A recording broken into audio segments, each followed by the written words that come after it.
এসছিস? হুম, এলাম। আজ কার সাথে এসেছিস? ওর সাথে এসেছি। তোর ওটা কলেজে গেট অব্দি আসে না কেন? আমি আনি না, খানিকটা দূরে নেমে যায়। কেন? আনি না, তাই সেই লুইচ্ছা আমার বান্ধবীর প্রেমে হাবুডুবু খাচ্ছে। রজনী চোখ বড় বড় করে তাকিয়ে বলল, কার প্রেমে? তোর? আমার? হ্যাঁ। কি আশ্চর্য! আরে হ্যাঁ, আজ আমাকে বলেছে তোমাদের কলেজে রজনী আছে না। আমার নাম কেমনে জানে? সেটাই ভাব, আমি তো তোর নাম ওর সামনে বলিনি। ও খুঁজে খুঁজে তোর নাম বের করেছে। ধুর, তুই আমার নাম বলেছিস কখনো ভুলে? ওহো, বলিনি। দেখ, আমি তাহলে আর তোর সাথে মিশবো না। আমি চাই না আমার জন্য তুই কষ্ট পাস। প্রিয়তা রজনীর চুল টেনে ধরে বলল, আরে মাথা খারাপ তোর? আমি হলাম ওর জান। আমি জানি ও তোর প্রেমে টেমে পড়েনি, তোকে হুদাই চেতালাম। আমাকে এত বেশি ভালোবাসে রজনী। ওর ভালোবাসার আকার আকৃতি একদমই বিশাল, আকাশের চেয়েও বিশাল। মাঝে মাঝে তো আমি অবাক হই, ও আমাকে এত ভালোবাসে কেন। তোদের ভালোবাসা অনেক কিউট প্রিয়তা। মিষ্টি ভালোবাসার গল্প শুনলেও শান্তি লাগে। রজনী এবার গ্রামে গেলে কিন্তু তোদের বাড়িতে যাবে। কবে যাবি? শীঘ্রই যাব, বাট তার আগে রেডি থাকবেন আপনি ম্যাডাম। 1 সপ্তাহ পর আমার জন্মদিন। আচ্ছা, আসবো। 3 দিন থাকতে হবে কিন্তু। আম্মু রাজি হবে না। তাহলে আমার বাবাকে বলবো তোমার বাবাকে বলতে।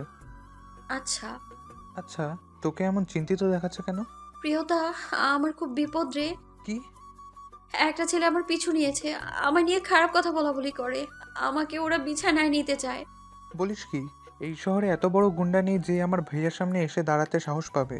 তুই শুধু নাম বল, সে কে। আমি ভাইয়াকে বলবো। ভাইয়া একদম আলুর ভর্তা বানিয়ে দিবে। সেও অনেক ভয়ানক। মানুষ ভয় পায় প্রচুর। আরে, তুই তাহলে জানিস না? এইসব মস্তান আমার ভাইয়ার কাছে কিছুই না। আমার ভাইয়ার নামই যথেষ্ট এদের জন্য। আমাকে একটু তোর ভাইয়ার সাথে কথা বলিয়ে দিবি? আমি সরাসরি শেয়ার করতে চাই। হ্যাঁ, জন্মদিনে আয়, ভাইয়া থাকবে, সবটা বলিস। ওকে। কলেজ শেষ করে বাড়ির দিকে রওনা হয়েছে রজনী। তার সামনেই ভয়ানক রকমের অনেকগুলো মানুষ গোল হয়ে দাঁড়িয়ে আছে। রজনীর দেখতে ইচ্ছা করলো কে কাকে মারছে। রজনীর কানের পাশ থেকে মানুষের কথা ভেসে আসছে। এমন মানুষের হাতে পড়েছে, আজ জান বের করে ফেলবে। বহুদিন ভাইকে এত চেতে দেখিনি। রজনী ভিড় ঠেলে সামনে এগিয়ে দেখলো একটা ছেলেকে প্রান্তিক মারছে। প্রান্তিকের পরনে সাদা শার্ট, ব্লু জিন্স, শার্টের হাতা কোটানো। তার সামনে থাকা ছেলেটার কলার চেপে ধরে শুধু ঘুষি দিয়ে যাচ্ছে। প্রান্তিকের রক্তবর্ণ চোখ দেখে ভয় পেয়ে গেল রজনী। চোখ মুখ দিয়ে ঝাঁঝালো আগুন ঝরছে। ছেলেটার চোখ মুখ রক্তাক্ত হয়ে গিয়েছে, নাক দিয়ে রক্ত ঝরছে। রজনী অবাক হয়ে দেখছে, চারিদিকে কেউই আটকাচ্ছে না, কেউ কিছু বলছে না। মানুষ শুধু বলছে ঠিকই আছে। রজনীর ধারণা মানুষ প্রান্তিককে ভয় পায়, সেই ভয়ে কেউ এগোচ্ছে না। একটা মানুষ কতটা নিষ্ঠুর আর পাষাণ হলে মানুষকে এইভাবে মারতে পারে? একটু হাত কাঁপছে না? রজনী প্রান্তিকের অন্যরকম ভয়াবহ রূপ দেখে আতঙ্কে কেঁপে উঠল।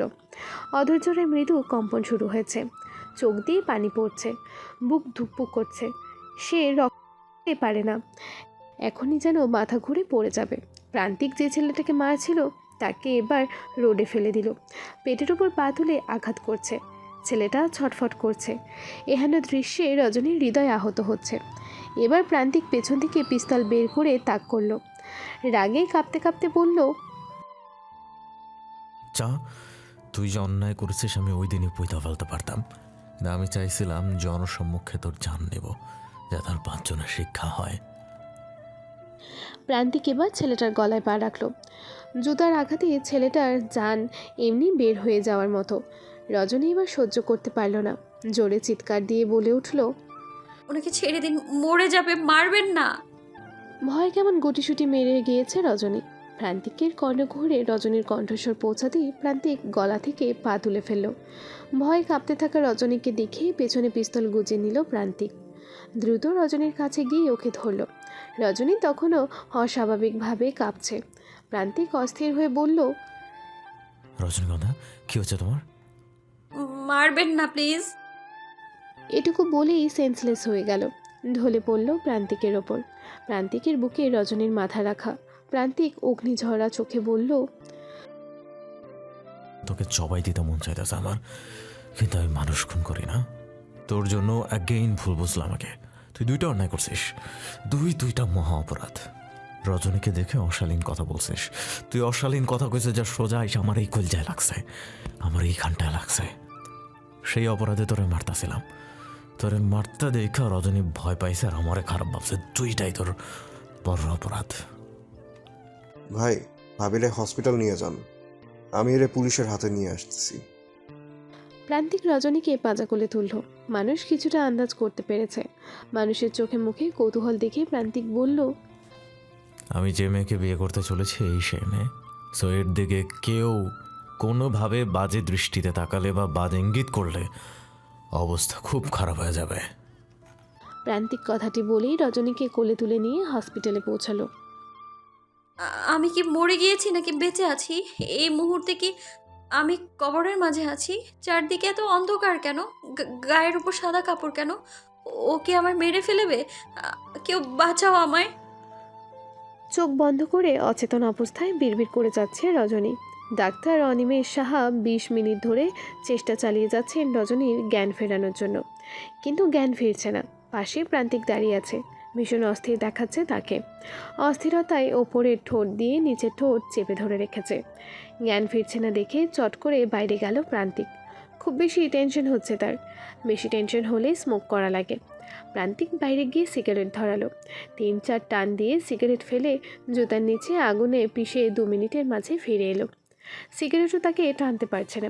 রজনীর মুখের দিকে প্রান্তিক তাকিয়ে মনে মনে বলল, তুমি আমায় কিসের নেশায় জড়ালে রজনীগন্ধা? ধোয়ার নেশা আমার কেউ ছড়াতে পারেনি। আজ তোমার নেশা আমাকে ধোয়ার থেকে চুম্বকের ন্যায় তোমার কাছে টেনে এনেছে। অনিমেষ সাহাকে একটু ব্যস্ত দেখাচ্ছে। বারবার ফোন আসছে আর হাত ঘড়ি দেখছেন। ডাক্তার অনিমেষ সাহার সাথে 2জন নার্সও দাঁড়িয়ে আছে। ডাক্তার অনিমেষ সাহা নার্সদের বললেন, তোমরা খেয়াল রেখো, আমি রাউন্ড দিয়ে আসছি, কিছুক্ষণের মাঝেই জ্ঞান ফিরে আসবে। বলেই doctor Animesh Saha emergency ward ত্যাগ করার জন্য উঠলেন। আচমকা ডাক্তার অনিমেষ সাহার সামনে ক্রোধান্বিত চোখে চোয়াল শক্ত করে দাঁড়ালো প্রান্তিক। থুতনিতে হালকা ক্ষত, এখনও রক্ত লেগে আছে। থুতনি বেয়ে গলা বরাবর সাদা শার্ট ভিজেছে রক্তে। আচমকা এমন ভয়ানক চেহারার একটা ছেলেকে সামনে দাঁড়াতে দেখে ডাক্তার অনিমেষ সাহা ভয় পেয়ে গেলেন। অনিমেষ সাহা হসপিটালে নতুন, তাই প্রান্তিককে চেনেন না, তবে বুঝতে পারলেন সাধারণ কেউ নয়। নিজেকে সামনে নিয়ে বললেন, এ কি, আপনার থুতনি কাটলো কিভাবে? নার্স, এনাকে ড্রেসিং করে দিন। প্রান্তিক থমথমে গম্ভীর রাগান্বিত মোড়ে দাঁড়িয়ে আছে, যেন এক্ষুনি ডাক্তার অনিমেষ সাহাকে ভস্ম করে দেবে। দাঁতে দাঁত চেপে দাঁড়িয়ে কঠিন মেজাজে বলল, আপনি কোথায় যাচ্ছেন ডাক্তার? আমার রাউন্ড আছে। এখানে একটা মেয়ে অচেতন হয়ে পড়ে আছে আর আপনি রাউন্ডে যাচ্ছেন? দেখুন, আপনি শান্ত হন, আপনার ওয়াইফ এখনই সুস্থ হয়ে যাবে। আমি সব রকমভাবে চেক করেছি, কোনো প্রবলেম নেই। ওয়াইফ কথাটা শুনেই প্রান্তিক রজনীর মুখশ্রীতে দৃষ্টি দিল। লিপ লাইনার দিয়ে আঁকানো ঠোঁট দুটো যেন কৃত্রিম সাজে আরও বিশ্রী করে ফেলেছে রজনী। কি দরকার এসব লিপ লাইনার দিয়ে আঁকানো বা গাঢ় লিপস্টিক পরার? তার ঠোঁট দুটো তো এমনিতেই সৃষ্টিকর্তার অপূর্ব সৃষ্টি। ঠোঁট থেকে চোখ সরিয়ে রজনীর চোখের দিকে তাকালো। এই হরিণী চোখ দুটো কত সুন্দর। রজনীর মুখশ্রী থেকে দৃষ্টি সরিয়ে প্রান্তিক বলল, প্রবলেম নেই, তাহলে এখনো চোখ খুলছে না কেন? হ্যাঁ বলেন, কিসের ডাক্তার আপনি? একটা মেয়ের চোখ খোলাতে পারছেন না? খুলবে। খুলবে আর খুলেছে, এর মাঝে বহুত তফাৎ। একটু শান্ত হন, আমি রাউন্ড থেকে এসেই আবার দেখছি। রাউন্ড ফাউন্ড সব বাদ। ও সুস্থ না হলে আপনি জাস্ট এইখান থেকে কোথাও নড়তে পারবেন না, কোনো রাউন্ড হবে না। মিস্টার প্রান্তিক, প্লিজ ট্রাই টু আন্ডারস্ট্যান্ড। শান্ত হন আপনি, আপনার নিজেরও ট্রিটমেন্টের প্রয়োজন। আপনার চোট লেগেছে। এসব সামান্য চোটের প্রান্তিকের কিচ্ছু হয় না। আমার যা হয়ে যাচ্ছে সেটা আপনি বুঝবেন না ডাক্তার। ওর অচেতনতা আমাকে ক্ষত বিক্ষত করে তুলছে। আপনি আমার শরীরের সামান্য ক্ষত দেখতে পাচ্ছেন, বাট ভেতরের এইখানটার ক্ষতটা দেখতে পাচ্ছেন না। আপনাকে তো বলেছিলাম আমরা ভিন্নভাবে ট্রাই করি, বাট আপনি বললেন ও ব্যথা পাবে। ওর চোখের শিরা চেপে ধরলে তো ব্যথা পাবেই। ও ব্যথা পাবে না, এটা আমাদের ট্রিটমেন্টেরই একটা অংশ। ওকে, বাট ও যেন ব্যথা না পায়। ওকে, আমরা চেষ্টা করছি। নার্স, দেখো। একদম সাবধানে, একটুও যাতে কিচ্ছু না হয়। নার্স রজনীর ভ্রুর নিচে চোখের ওপরে শিরা চেপে ধরল। সাথে সাথে রজনী চিৎকার দিয়ে উঠল। নার্সের হাতে ছিল বড় নখ। নখের আঁচড়ে চোখের ওপরে খানিকটা কেটে গেল। সাথে সাথে রক্ত গড়িয়ে পড়ল। ডাক্তার অনিমেষ সাহা বললেন, ও শিট, এটা কি করলে? প্রান্তিকের সমস্ত শরীর রাগে দাউ দাউ করে জ্বলে উঠল। ডাক্তার অনিমেষ সাহা রজনীর চোখের ওপর আঙুল দিয়ে চেপে ধরে বললেন, কুইকলি তুলা এগিয়ে দাও। ডাক্তার অনিমেষ এবং নার্স প্রান্তিকের অগ্নিমূর্তির ন্যায় চেহারা দেখে ভয় কেঁপে উঠলেন।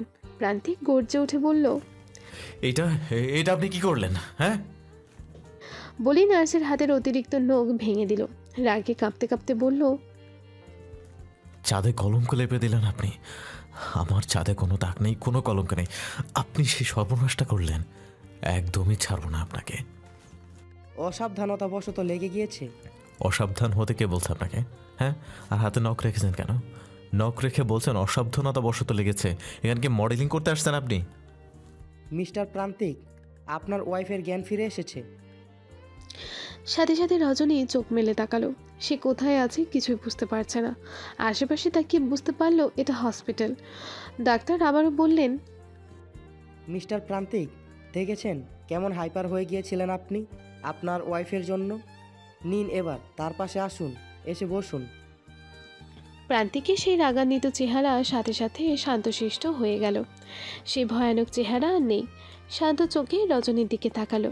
রজনীও প্রান্তিকের দিকে তাকালো। ব্লু জিন্স, গায়ে সাদা শার্ট, হাতে ঘড়ি, থুতনিতে কাটা দাগ। এই ভয়ানক দাহানবের ন্যায় লম্বা ফর্সা ছেলেটাকে ডাক্তার তার স্বামী বলে আখ্যায়িত করছে কেন? এই খারাপ মানুষটা তার স্বামী হতে যাবে কেন? এই মানুষটাকে রজনী প্রচণ্ড ভয় পায়, কারণ তার জীবনে এর আগে এত ভয়ঙ্কর মানুষ আর দেখেনি। প্রান্তিক রজনীর মাথায় হাত রেখে বলল, কেমন লাগছে তোমার? ভয় রজনীর ঠোঁট কাঁপছে। এখনই কেঁদে দেবে দেবে ভাব। প্রান্তিক বুঝতে পারল রজনী ভয় পাচ্ছে। প্রান্তিক স্বাভাবিক স্বরে বলল, এখন কেমন লাগছে? আমাকে এইখানে নিয়ে এসেছেন কেন? আমি এইখানে কেন?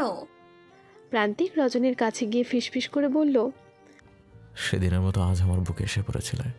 উফ, একদম হার্ট ফেল হয়ে যাচ্ছিল আমার রজনীগন্ধা। রজনী রাগী চোখে তাকালো প্রান্তিকের দিকে। প্রান্তিক এটাই চাইছিল। রেগে গেলেই ভয় কেটে যাবে। রাগী চোখে তাকালে ভয় উধাও হয়ে যাবে রজনীর। রজনীর এই রাগী চোখের চাহনিতে প্রান্তিক আরও বেশি মুগ্ধ হলো। মুগ্ধতার পরিমাণ বাড়তেই বলল, আমার না তোমাকে ভীষণ আদর করতে ইচ্ছা করে। একটা নেশা কাজ করে আমার। তোমারও কি তাই ইচ্ছা করে রজনীগন্ধা? আমার বুকে এসে বারবার পড়ছো। আমি বাড়ি যেতে চাই। এখন নয়, অতিরিক্ত শরীর দুর্বল তোমার। 2 ঘন্টা না গেলে যাওয়া যাবে না। 2 ঘন্টা কি করব আমি? আমার বাবা চিন্তা করবেন। শ্বশুরকে জানিয়ে দিয়েছি তার মেয়ে তার জামাইয়ের কাছে আছে। মানে? মানে কি আবার? শ্বশুর বুঝে নিয়েছে বাকিটা। বাকিটা মানে? তার মেয়ে আর জামাই একটু বিশেষ সময় কাটাচ্ছে। জাস্ট আ প্রাইভেসি। আপনি আমার বাবাকে এইসব বলেছেন? বলিনি, তবে এখনই যেতে চাইলে বলবো। একজনকে দিয়ে খবর পাঠিয়েছি তুমি একটু কেনাকাটা করছো। খবরটা তোমার হয়েই দিয়েছে সে। অদ্ভুত। নার্স কেবিন রেডি করে দিল। রজনী, প্রান্তিক আর শ্রাবণ কেবিনে বসে আছে। কিছুক্ষণ পর প্রান্তিক একটু বাইরে গেল। শ্রাবণ রজনীর দিকে তাকিয়ে বলল, ভাই, আপনি ভাইকে ভুল বুঝছেন। ভাই কিন্তু অনেক ভালো মানুষ। প্রান্তিক নেই এই সুযোগে রজনীর একটু সাহস হলো কথা বলার। রজনী ফুঁসে উঠে বলল, এই চামচা, আপনি এত চামচামি করেন কেন? কি? আমাকে চামচা বলবেন কিভাবে? এই, আমি আপনার কোন জন্মের ভাবি? খবরদার ভাবি ডাকবেন না একদম। ভাবিকে কি রাখবো? কিছুই না। গুন্ডা বদমাইশের মুখে কিছুই শুনতে চাই না আমি। দেবরকে এগুলো কি রাখেন ভাবি? উফ, আবার ভাবি? আমি মরে গেলেও আপনার ভাইকে বিয়ে করব না। আমার একজন পরিচিত আছে, আপনার ভাইকে টাইট দিয়ে ছাড়বে, এমন শিক্ষা দিব না। এরই মাঝে প্রান্তিক রুমে প্রবেশ করে বলল, মরে গিয়ে বিয়ে করে ভূত পেতনি হয়ে সংসার করলেও আমার সাথেই তোমার সংসার করা লাগবে, বুঝছো? প্রান্তিককে রজনী ভীষণ ভয় পায়। তাই প্রান্তিকের সামনে কিছুই বলতে পারে না। কোনো কথা না বলে চুপ করে রইল।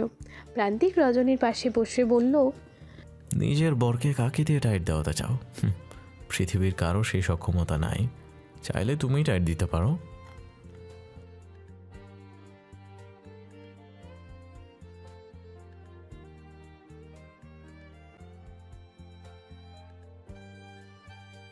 রজনী কোনো উত্তর দিল না। প্রান্তিক বাইরে থেকে খাবার নিয়ে এসেছে। কয়েক প্রকার খাবার, গরু, খাসি, মুরগি, এই 3 প্রকার মাংস, কয়েক প্রকার মাছ, ড্রিঙ্কস, দুধি সব নিয়ে এসেছে। রজনীর সামনে সব খাবার তুলে খেতে বলল। শ্রাবণও খাওয়া শুরু করলো। রজনীকে চুপচাপ থাকতে দেখে প্রান্তিক বলল, খাবে নাকি খাইয়ে দিতে হবে? খাবো না আমি। বুঝছি, আমার হাতে খাওয়ার বাহানা তো। বাধ্য হয়ে রজনী এক টুকরো মুরগির মাংস নিয়ে ভাত খাওয়া শুরু করলো। এরই মাঝে শ্রাবণের ফোন বেজে উঠল। শ্রাবণ বাম হাত দিয়ে ফোন রিসিভ করে কাঁধের ওপর ফোন রেখে কান চেপে কথা বলছে। সাথে সাথে ফোনটা লাউডস্পিকার হয়ে গেল। ফোনের ওপাশ থেকে মেয়েলি কণ্ঠে বলে উঠল, আচ্ছা দেবরজি, তোমার ভাই কোথায়? শ্রাবণ প্রান্তিকের দিকে তাকালো। প্রান্তিকও তাকালো। শ্রাবণ বলল, কে আপনি আন্টি? আন্টি? বিয়াদব একটা। প্রান্তিক কোথায়? ভাই বিজি আছে। কে আপনি? কিছু বলবেন? ওই, আমি যারা। প্রান্তিক ফোন তুলছে না কেন? কাল আমাদের রিসর্টে দেখা করার কথা, 1 মাস আগে ডেট ফিক্সড করা, এখন সে ফোন তুলছে না। আপনি রং নম্বর ফোন দিয়েছেন খালা। বলেই শ্রাবণ ফোনটা কেটে দিল। রজনী খুব বাজেভাবে প্রান্তিকের দিকে তাকিয়ে বলল, আপনার ঠিক কয়টা প্রেমিকা? কেউ কামিনী ফুলের সুবাস, কারোর সাথে রিসোর্টে যান, ছি। প্রান্তিক বিরক্ত চোখে মুখে বলল, শিট শ্রাবণ। চিনি না ভাই। তোর ভাবি আমাকে এবার আরও ক্যারেক্টারলেস ভাববে। রজনী খাবারে পানি ঢেলে দিল। হঠাৎ কি কোন কারণে রাগ হলো? রাগের কারণ কি নিজেও বুঝলো। কেন রাগ করলো? মানুষ নিজের অজান্তে ঘৃণা ভরা মানুষের মোহে আকৃষ্ট হয়ে পড়ে নিজেই বুঝতে পারে। রজনীরও কি তেমনই হলো? এই মুহূর্তে উত্তরটা ঘোলাটে। হসপিটালের বেড থেকে এক ঝটকায় ফ্লোরে পা রাখল রজনী। তার উদ্দেশ্য এই মুহূর্তে জায়গা ত্যাগ করে বাড়ি ফেরা। কিছু একটা নিয়ে সে বিরক্ত, ভীষণ বিরক্ত। তার মন তাকে যে সিগন্যাল দিচ্ছে সেটা মেনে নিতে চাইছে না। প্রান্তিকের জীবনে এত মেয়ের আনাগোনা, অজানা এক কারণে রজনীর বিরক্তির কারণ হয়ে দাঁড়িয়েছে এটা। মনের সাথে মস্তিষ্কের যুদ্ধ চালিয়ে প্রমাণ করতে চাইছে না যে তার কিছু যায় আসে না, কিন্তু মন বড্ড খারাপ জিনিস, বড্ড বেপরোয়া। সে কি কারো কথা শুনেছে কখনো? মন এমন একটা জিনিস যা কখনো শান্ত নদীর মতো বয়ে যায়, কখনো সমুদ্র ওঠা ঝড়ের মতো তুফান সৃষ্টি করে। এর নিয়ন্ত্রণ ক্ষমতা কারো হাতেই নেই। প্রান্তিকের অভিজ্ঞ আখিজোড়া বুঝতে সক্ষম হলো রজনী তার প্রতি বিরক্ত। বিরক্তির কারণও আজ করতে পারল। এই রাগ মান অভিমানের পালা খানিকটা গাঢ় করে দুজনকে সুযোগ দিতে শ্রাবণ বাইরে চলে গেল। রজনী সোজা দরজার দিকে হাঁটা দিল। প্রান্তিক রজনীর সামনে গিয়ে সোজা হয়ে দাঁড়ালো। প্যান্টের পকেটে হাত গুছল। প্রান্তিকের সমগ্র মুখাবয়ে বেশ থমথমে একটা ভাব। সাথে সাথে এক হাত প্যান্টের পকেট থেকে বের করলো। দাড়িতে হাত বুলাতে বুলাতে স্থির দৃষ্টিতে নিক্ষেপ করলো রজনীর পাতলা ঠোঁট জোড়ার দিকে। রজনী বিরক্ত কণ্ঠে বলল, সামনে থেকে সরুন, আমি বাড়ি যাব। আমাকে উপেক্ষা করে যাওয়ার ক্ষমতাকে তাহলে আমার রজনীগন্ধা হারিয়ে ফেললো। আপনাকে উপেক্ষা করে যাওয়ার ক্ষমতা আমার আছে, ভদ্রতার খাতিরে ধাক্কা দিইনি তাই। একটু অভদ্র হয়েই না হয় আমায় ধাক্কা দাও। রজনী অতিরিক্ত বিরক্ত হয়ে প্রান্তিককে ধাক্কা মারল। প্রান্তিক এক চুলো নড়ল না, বরং মৃদু হেসে বলল, এমন সুঠাম দেহের পুরুষকে কি পুচকি এক মেয়ে ধাক্কা দিয়ে ফেলতে পারে? আমি যা চাচ্ছিলাম তুমি আমার স্পর্শ করো রজনীগন্ধা। তোমার স্পর্শতে যেন চাঁদ সূর্যের গ্রহণের মতো এক ভয়ানক উলট পালট প্রলয় ঘটল ভিতরে আমার। আপনি এইসব বলে কি প্রমাণ করতে চাইছেন? আপনি অনেক ভালো মানুষ। আপনি একজন চরিত্রহীন মানুষ, লম্পট মানুষ। সামনে থেকে সরুন বলছি। মেয়েদের গালি এত কিউট হয় আগে তো জানতাম না। রজনী বিরক্ত হয়ে আবারও বলল, আপনি না সরলে কিন্তু আমি চিৎকার করব। তুমি পারলে অন্য গালিগুলোও ট্রাই করো, আমি শুনতে চাই। I am very much interested. চিৎকার করে কোনো লাভ নেই বোকাফুল, চিৎকার করলে যে কিছুই হবে না। এতদিনে কি প্রান্তিক চৌধুরীকেই চিনলে? তাহলে যেতে দিবেন না আমায়? এইভাবে তাড়াহুড়ো করতে গেলে তুমি পড়ে যেতে পারো। আমার পড়া নিয়ে আপনার ভাবতে হবে না। বউ আমার ভাববে কি, পাড়ার জ্যাঠামশাই? বউ? ইয়াস ডার্লিং, ইউ আর মাই 7 জন্মের বউ। এই জন্ম, পরের জন্ম, আগের জন্ম, যত জন্ম তোমার মনে হবে সব জন্মের বউ তুমি আমার। আমার ইহকালের পরকালের সব সময়ের বউ তুমি আমার। আপনি ভাবলেন কি করে আপনার মতো একাধিক নারীতে আসক্ত ছেলের বউ হব আমি? যে পরনারীতে আসক্ত আমি তার বউ হব, ভাবলেন কি করে আপনি? আমি যদি পরনারীতে আসক্ত না হই তাহলে তুমি আমার হবে, তাই তো রজনীগন্ধা? রজনী চুপ হয়ে আছে। তার এই মুহূর্তে কি বলা উচিত সেটা কিছুতেই বোধগম্য হচ্ছে না। প্রান্তিক রজনীর গালে আলতো স্পর্শে হাত রেখে বলল, আমি পরনারীতে আসক্ত না হলে পরজন্মেও তুমি আমার হবে রজনীগন্ধা। আমি কোনো জন্মেই কোনো চরিত্রহীন গুন্ডা বদমাশ মেয়েদের বিছানায় নেওয়া ছেলের বউ হব না। আপনি কি চান? হ্যাঁ, আগে নিজে ভোগ করবেন আমাকে, তারপর আপনার ওই চেলাপেলাদের বিছানায় পাঠাবেন আমায়। এটাই তো আপনার উদ্দেশ্য, তাই না? তাহলে এত নাটক অভিনয় কেন? শুদ্ধ একজন প্রেমিক সাজার ভান কেন করছেন আপনি? যা করতে চান করুন না, এখনই করুন। এখন করবেন না নাকি আগে ওদের পাঠাবেন? প্রান্তিকের সমস্ত শরীর জ্বলন্ত আগ্নেয়গিরির মতো জ্বলে উঠল। তীব্র ক্রোধে চোখ দুটো লাল বর্ণ ধারণ করল। কপালের দুপাশে শিরা ভেসে উঠল। রাগে কাঁপতে কাঁপতে রজনীর দুই বাহু শক্তভাবে চেপে ধরে দেয়ালের সাথে ঠেসে ধরল। ভয়ানকভাবে কাঁপছে প্রান্তিক। রাগ হলে প্রান্তিক সাইকোটাইপ হয়ে যায়। মাথায় কাজ করে না তখন। রজনী ব্যথায় কুকিয়ে উঠল। প্রান্তিকের ভয়ানক রূপ দেখে আতঙ্কে কেঁদে দিল। প্রান্তিক ক্রোধান্বিত কণ্ঠে বলল, তুমি আমাকে যা খুশি বলতে পারো, বাট আমার রজনীগন্ধাকে নিয়ে এত নোংরা কথা। তুমি আমাকে যা খুশি বলতে পারো, বাট আমার রজনীকে নিয়ে এত নোংরা নোংরা কথা কিভাবে মুখে আনলে? আমি নিজেই ভয় কোনোদিন স্পর্শ করবো না, কারণ এই ফুল আর ফুলের সুবাস আমার বেঁচে থাকার কারণ। আর সেখানে তুমি এত নোংরাভাবে নিজেকে বিলিয়ে দিতে চাইছো। এমন কিছু করো যদি তোমাকেও খুন করব, সবাইকে খুন করব, আর তোমাকে স্পর্শ করা মানুষকেও খুন করব। এই শহরের লাশেরও বন্যা বয়ে যাবে, রজনীগন্ধার লাশ পড়বে, লাশ। বলি প্রান্তিক নিজের হাত দিয়ে ওয়ালে খুব জোরে ঘুষি দিল। ওয়ালে থাকা পেরেক বিঁধে গেল প্রান্তিকের হাতে। রজনী একবার সেদিকে তাকিয়ে জোরে কেঁদে দিল ভয়ে। রক্ত গড়িয়ে যাচ্ছে হাত দিয়ে। রজনী ভয়ে কাঁপা কাঁপা স্বরে বলল, আপনার হাত কেটে গেছে। তো কি যায় আসে তোমার? আমার হাত কাটুক বা যা খুশি হোক, তোমাকে তো আমার শারীরিক আঘাতের কোনো কেয়ার করতে বলি নাই। তোমাকে আমার মনের আঘাতের খোঁজ নিতে বলছি। এই আঘাত তো সেরে যাবে, বাট যে আঘাত তুমি ওর মনে দিয়েছ, এটা কিভাবে সারবে বল? প্রান্তিক রজনীকে ছেড়ে দিয়ে ক্রোধান্বিত অবস্থায় শ্রাবণকে ডাকে বলল, শ্রাবণ, ওকে পৌঁছে দিয়ে আয়। শ্রাবণ রুমে ঢুকে বুঝতে পারল কিছু একটা হয়েছে। ভয়ানক খারাপ কিছু একটা ঘটেছে। রজনীকে এগিয়ে দেওয়ার সময় শ্রাবণ বলল, ভাবি, আমি জানি না আপনি কি ভাবছেন বা ভেতরে কি ঘটেছে, তবে একটা কথা নিশ্চিত হতে পারেন, ভাই আপনাকে প্রচণ্ড ভালোবাসে। এর আগে ভাইকে কোনো মেয়ে নিয়ে এত সিরিয়াস হতে দেখিনি। আজ যে ছেলেটা মারছিল না, এই ছেলেটাকে কেন মারছিল জানেন? কেন? আগের দিন আপনাকে খারাপ কথা বলে ছেলেগুলোর মাঝে এই ছেলেটাও ছিল। আমি সেদিন সব শুনছিলাম। আপনাকে কত খারাপ কথা বলছিল ওরা। আপনাকে খারাপ কথা বলা মানে ভাইয়ের ঘুম হারাম করা। রজনী ভীষণ অবাক হলো। এই ছেলেগুলোকে প্রান্তিক কেন মারতে যাবে? ছেলেগুলো তো তারই দলের লোক। আচ্ছা, ছেলেগুলো আপনাদের দলের না? আরে ভাবি, কি বলেন এগুলো? এসব চরিত্রহীন পোলাপান আমাদের দলের কেমনে হবে? আমরা তো রাজনীতি করি এদের এদের টাইট দেওয়ার জন্য। রজনী কোনো উত্তর দিল না।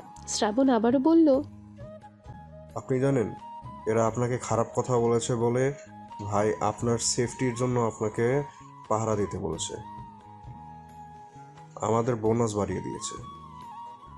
রজনী বাড়িতে ফিরে বিছানায় শুয়ে রইল। মুখটা মলিন। শ্রাবণের কথাগুলো তার কানে বাজছে। ছেলেগুলো তার দলের না হলে কার দলের? তাহলে কি অকারণে প্রান্তিককে ভুল বুঝেছে? প্রান্তিকের জন্য কোনো কারণে খারাপ লাগছে তার। ভাবতে ভাবতে দু চোখ বুজে গেল রজনীর। গভীর রাত। নিস্তব্ধ ঘুমন্ত শহরে জেগে আছে প্রান্তিক চৌধুরী। খালি গায়ে 3/4 প্যান্ট পরে ব্যালকনিতে দাঁড়িয়ে সিগারেট টানছে। দু চোখের পাতায় ঘুম নেই তার। ভেতরটা অস্থিরতায় জ্বলে পুড়ে আঙ্গার হয়ে যাচ্ছে। ইস, কি ভয়ঙ্কর যন্ত্রণা! প্রেয়সীর অবহেলা বুঝি এত পীড়াদায়ক আগে জানা ছিল না তার। প্রেয়সীর ঘৃণাভরা দৃষ্টি তার ভেতর চৈত্যর খরার মতো হৃদয় সমস্ত উল্লাস শুকিয়ে ফেলেছে। হাতে থাকা জ্বলন্ত সিগারেটটা কখন যে অসাবধানতাবশত জন্য পায়ের ওপর পড়ল খেয়াল করতে পারেনি। ধপধপে ফর্সা পা সিগারেটের আগুনে পুড়ে কালো বৃত্তের মতো হয়ে গেল। পা জ্বলে উঠতে সেদিকে চোখ ফেরালো প্রান্তিক। ভয়ঙ্কর জেদের দরুন পায়ের ওপর থেকে জ্বলন্ত সিগারেট সরালো না। প্রান্তিক বোঝার চেষ্টা করলো তার পা পুড়ছে বেশি নাকি মন পুড়ছে বেশি।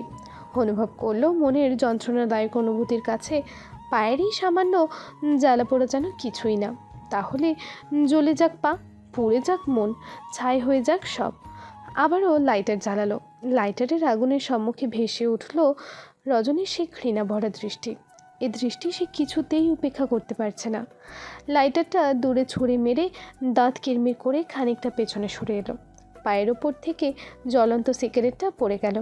গর্জে উঠে বলল, ওয়াই রজনীগন্ধা, ওয়াই? কেন তুমি আমাকে হার্ট করছো? You are hurting me, why? কি আছে তোমার ওই চোখে? আমি উন্মাদ হয়ে যাব, আমি পাগল হয়ে যাব তোমার ওই দৃষ্টির জন্য। শ্রাবণ বাইরে অপেক্ষা করছিল। আজ শ্রাবণ ঘুমায়নি। আজ প্রান্তিকের মুড খারাপ। প্রান্তিকের যেদিন মুড অফ থাকে প্রান্তিক ঘুমাতে পারে না, সেদিন শ্রাবণও ঘুমায় না। প্রান্তিক কী থেকে কী করে হুঁশ থাকে না। শ্রাবণ প্রান্তিকের পাশে পাশেই থাকে। পৃথিবীতে কিছু সম্পর্ক থাকে একদম নিঃস্বার্থ ভালোবাসা। শ্রাবণও তেমন। প্রান্তিকের প্রতি ভালোবাসায় কোনো স্বার্থ নেই। শ্রাবণ প্রান্তিকের রুমে প্রবেশ করে বলল, ভাই প্লিজ শান্ত হন। শ্রাবণ, গাড়ি বের কর। কোথায় যাবেন ভাই? কুয়াকাটা, হোটেল বুকিং দে 7 দিনের জন্য। প্রান্তিকের অভ্যাস আছে গভীর রাতে হুট করে গাড়ি নিয়ে বের হওয়ার। মধ্যরাতে গাড়ি নিয়ে প্রকৃতির খোলা হাওয়ায় মিশে যেতে তার ভালো লাগে। জাস্ট একটা 3/4 আর সাদা গোল গলা টি শার্ট পরে ব্যাগে কয়েকটা ড্রেস নিয়ে বের হয়ে গেল প্রান্তিক। সাথে শ্রাবণও আছে। রাতের নিস্তব্ধতায় গাড়ি চলছে। কালো কালারের একটা কার, জানালা খোলা। ড্রাইভ করছে প্রান্তিক। বেশ গম্ভীর মুডে আছে, সাথে সিগারেটও আছেই। শ্রাবণ বলল, ভাই ভাবি ছোট মানুষ না, বুঝে আপনাকে ভুল বুঝেছে, একটু সময় দিন, ঠিক হয়ে যাবে। আমার কাছে 1 সেকেন্ড সময় 1 যুগ সমান মনে হচ্ছে শ্রাবণ। ভাই ভাবি মিসআন্ডারস্ট্যান্ডিং হয়েছে কোথাও একটা। আর এই টাইমে ওই মেয়ে কল দিয়েই তো আরও প্রবলেম করলো।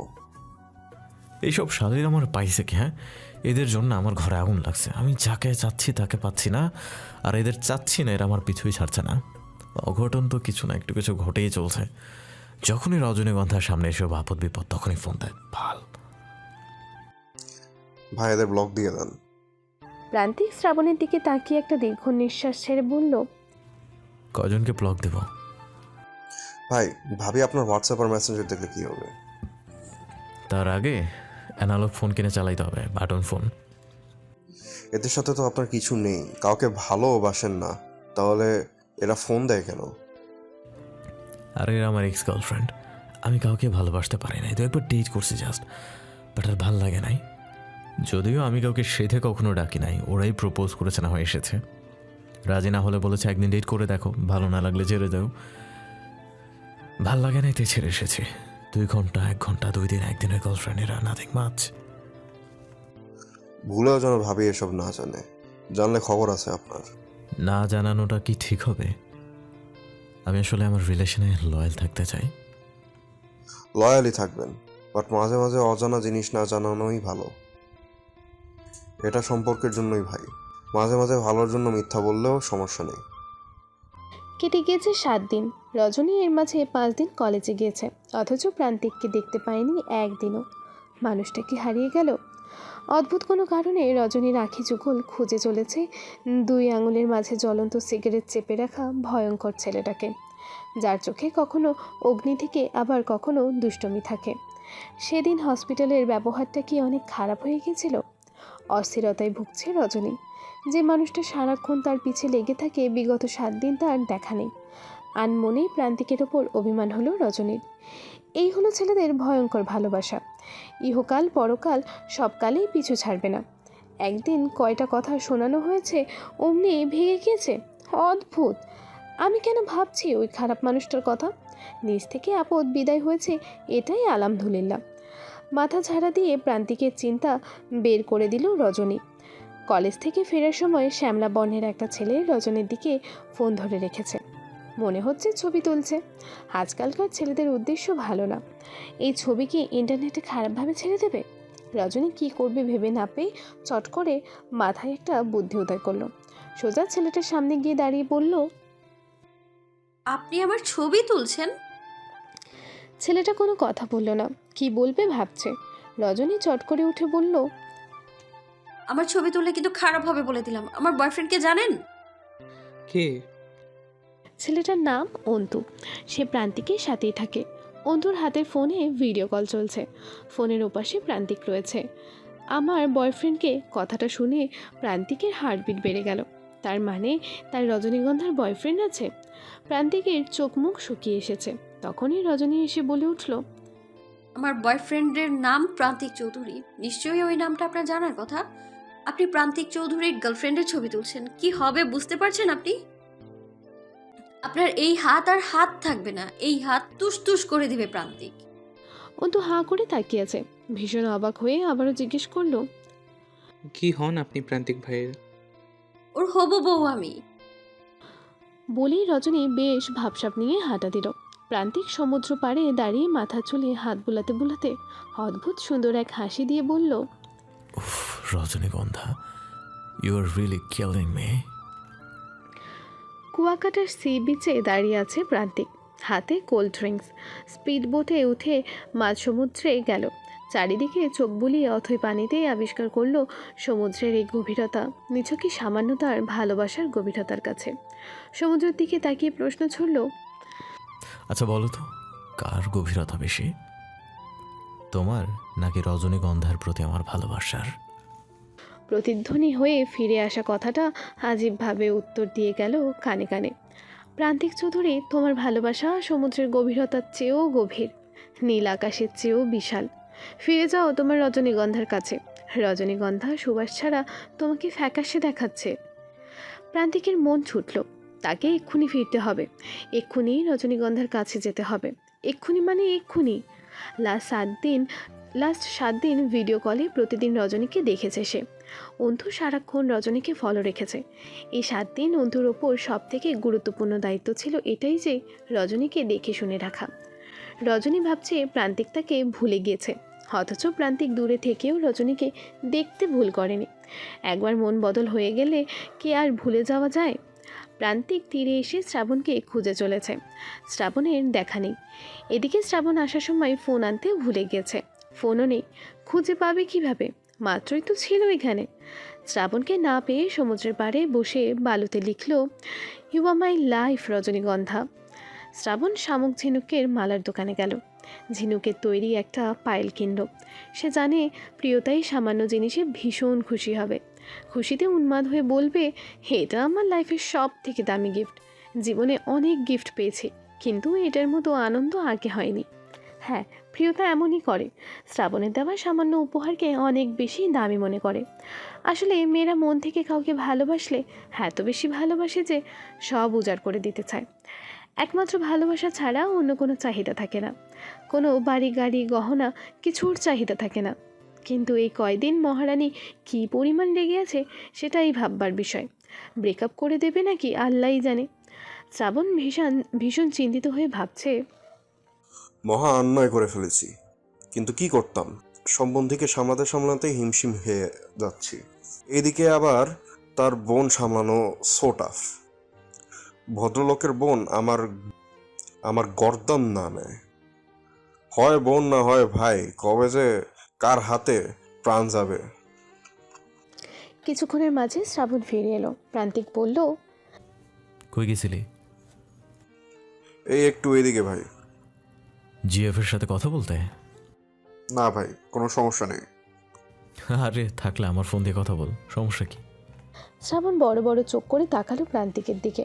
মনে মনে বলল, নামটা বললে এই গভীর সমুদ্র আমার শ্রাদ্ধ করে দেবে। বুঝছি তুই সিঙ্গেল, এখন ফিরতে হবে। চলুন ভাই। আগামীকাল প্রিয়তার জন্মদিন, মনে আছে তোর? শ্রাবণ আমতা আমতা করে বলল, খেয়াল ছিল না ভাই। প্রিয়তা জানলে তোর 12টা বাজাবে রে। ওর জন্মদিন তুই ভুলে গেছোস। শ্রাবণ মনে মনে বলল, আপনার বোনের জন্মদিন ভুলে গেলে আপনার বোন খবর করে ছাড়বে ভাই। আমি যদি বলি আপনার বোনের রাত দিন 24 ঘন্টার খবর আমি জানি, তাহলে আপনি আমার খবর করে ছাড়বেন। আছি এক মাইন্ড কার্ড চিপায়। রাত 8টায় প্রান্তিক আর শ্রাবণ বাসায় ফিরল। ডাইনিংয়ে ছেলের জন্য অপেক্ষা করছে মাহবুব আর আঞ্জুমান চৌধুরী। ছেলের বাড়ি থেকে গায়েব হওয়া এই প্রথমবার নয়। তাদের ছেলে প্রকৃতিপ্রেমী, মাসে 2-1বার মাঝরাতে বাসা ছেড়ে বেরিয়ে ঘুরে আসার অভ্যাস আছে। প্রান্তিককে দেখে আঞ্জুমান এগিয়ে এসে বলল, মায়ের কথা কি মনে পড়েছে আমার ছেলের? প্রান্তিক আঞ্জুমানকে জড়িয়ে ধরে বলল, ওর জন্মদিন ভুলে গেলেও রাগ হয়। মাই সুইট আম্মু, তোমাকে ভুলতে পারি আমি? এভাবে আর পাম দিলে কাজ হবে না।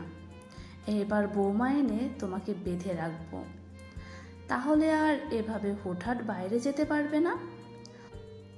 বৌমা দেখতে চাইলে মনসুর আলীর মেয়েকে নিয়ে আসো আম্মু। বলে প্রান্তিক হনহন করে নিজের রুমে প্রবেশ করেই ওয়াশরুমে ঢুকলো। মাহবুব চৌধুরী বলল, শ্রাবণ, মনসুর আলীর মেয়ে কেমন? অনেক ভালো চাচা। দেখি, কথা বলে আসি।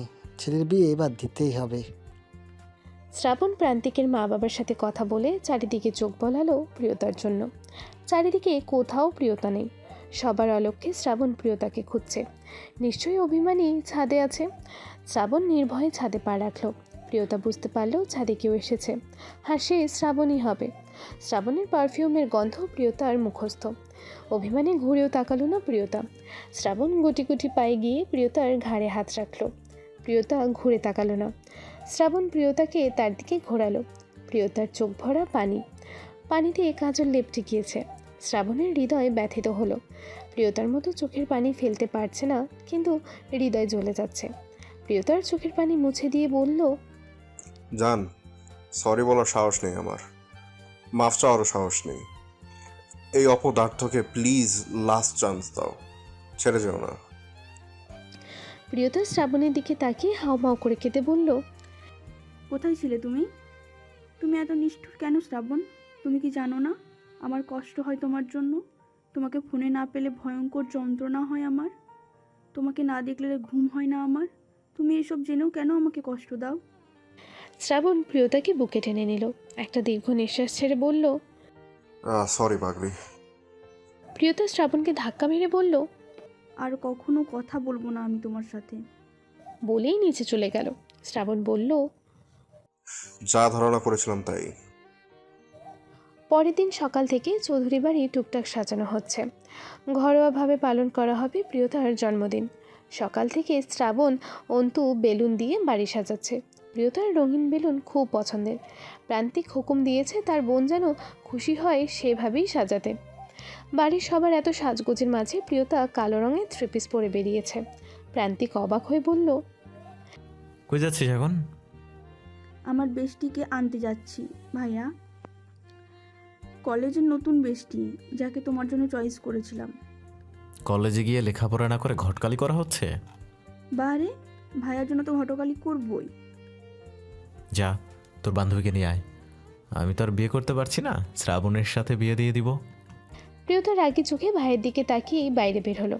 প্রান্তিক শ্রাবণ আর অন্তুর দিকে তাকিয়ে বলল, খিরে, ও রেগে গেল কেন রে? আম গাছে জাম দিচ্ছেন তাই? মানে? আপনার জন্য ঠিক করা পাত্রী শ্রাবণকে দিচ্ছেন। আমার জন্য ঠিক করা মেয়েকে আমি পেয়ে গিয়েছি। তোদের ভাবিকে দ্রুত ঘরে আনতে হবে। ওই মায়াবিষ্ট হরিণী দুটো চোখ আমাকে অবাক আর এলোমেলো করে দেয় বাজে ভাবে।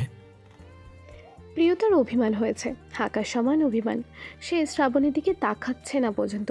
আর কখনো এই কেয়ারলেস ছেলেটার সাথে সে কথাও বলবে না। মেয়েরা ভালোবাসলে যেমন জীবন দিতে পারে, তেমনি অভিমানে মুখ ফিরিয়েও নিতে পারে। প্রিয়তা বাড়ি থেকে বের হলেই শ্রাবণও বের হলো। প্রিয়তার পিছু পিছু হাঁটছে শ্রাবণ। হাঁটতে হাঁটতে প্রিয়তার কাছে চলে গেল, পাশাপাশি হাঁটছে। প্রিয়তা বিরক্ত চোখে তাকিয়ে একটু জোরেই হাঁটা দিল। যতই হোক, মেয়ে মানুষ কি আর ছেলেদের সাথে হেঁটে পারে? শ্রাবণ একটু বড় করে পা ফেলেই আবার প্রিয়তার সামনেই চলে এলো। প্রিয়তা ভয়ানক রাগি চোখে শ্রাবণের দিকে তাকাতেই শ্রাবণ অন্যদিকে তাকিয়ে মাথা চুলকালো। প্রিয়তা কোমরে হাত বেঁধে একভাবে শ্রাবণের দিকে তাকিয়ে রইল।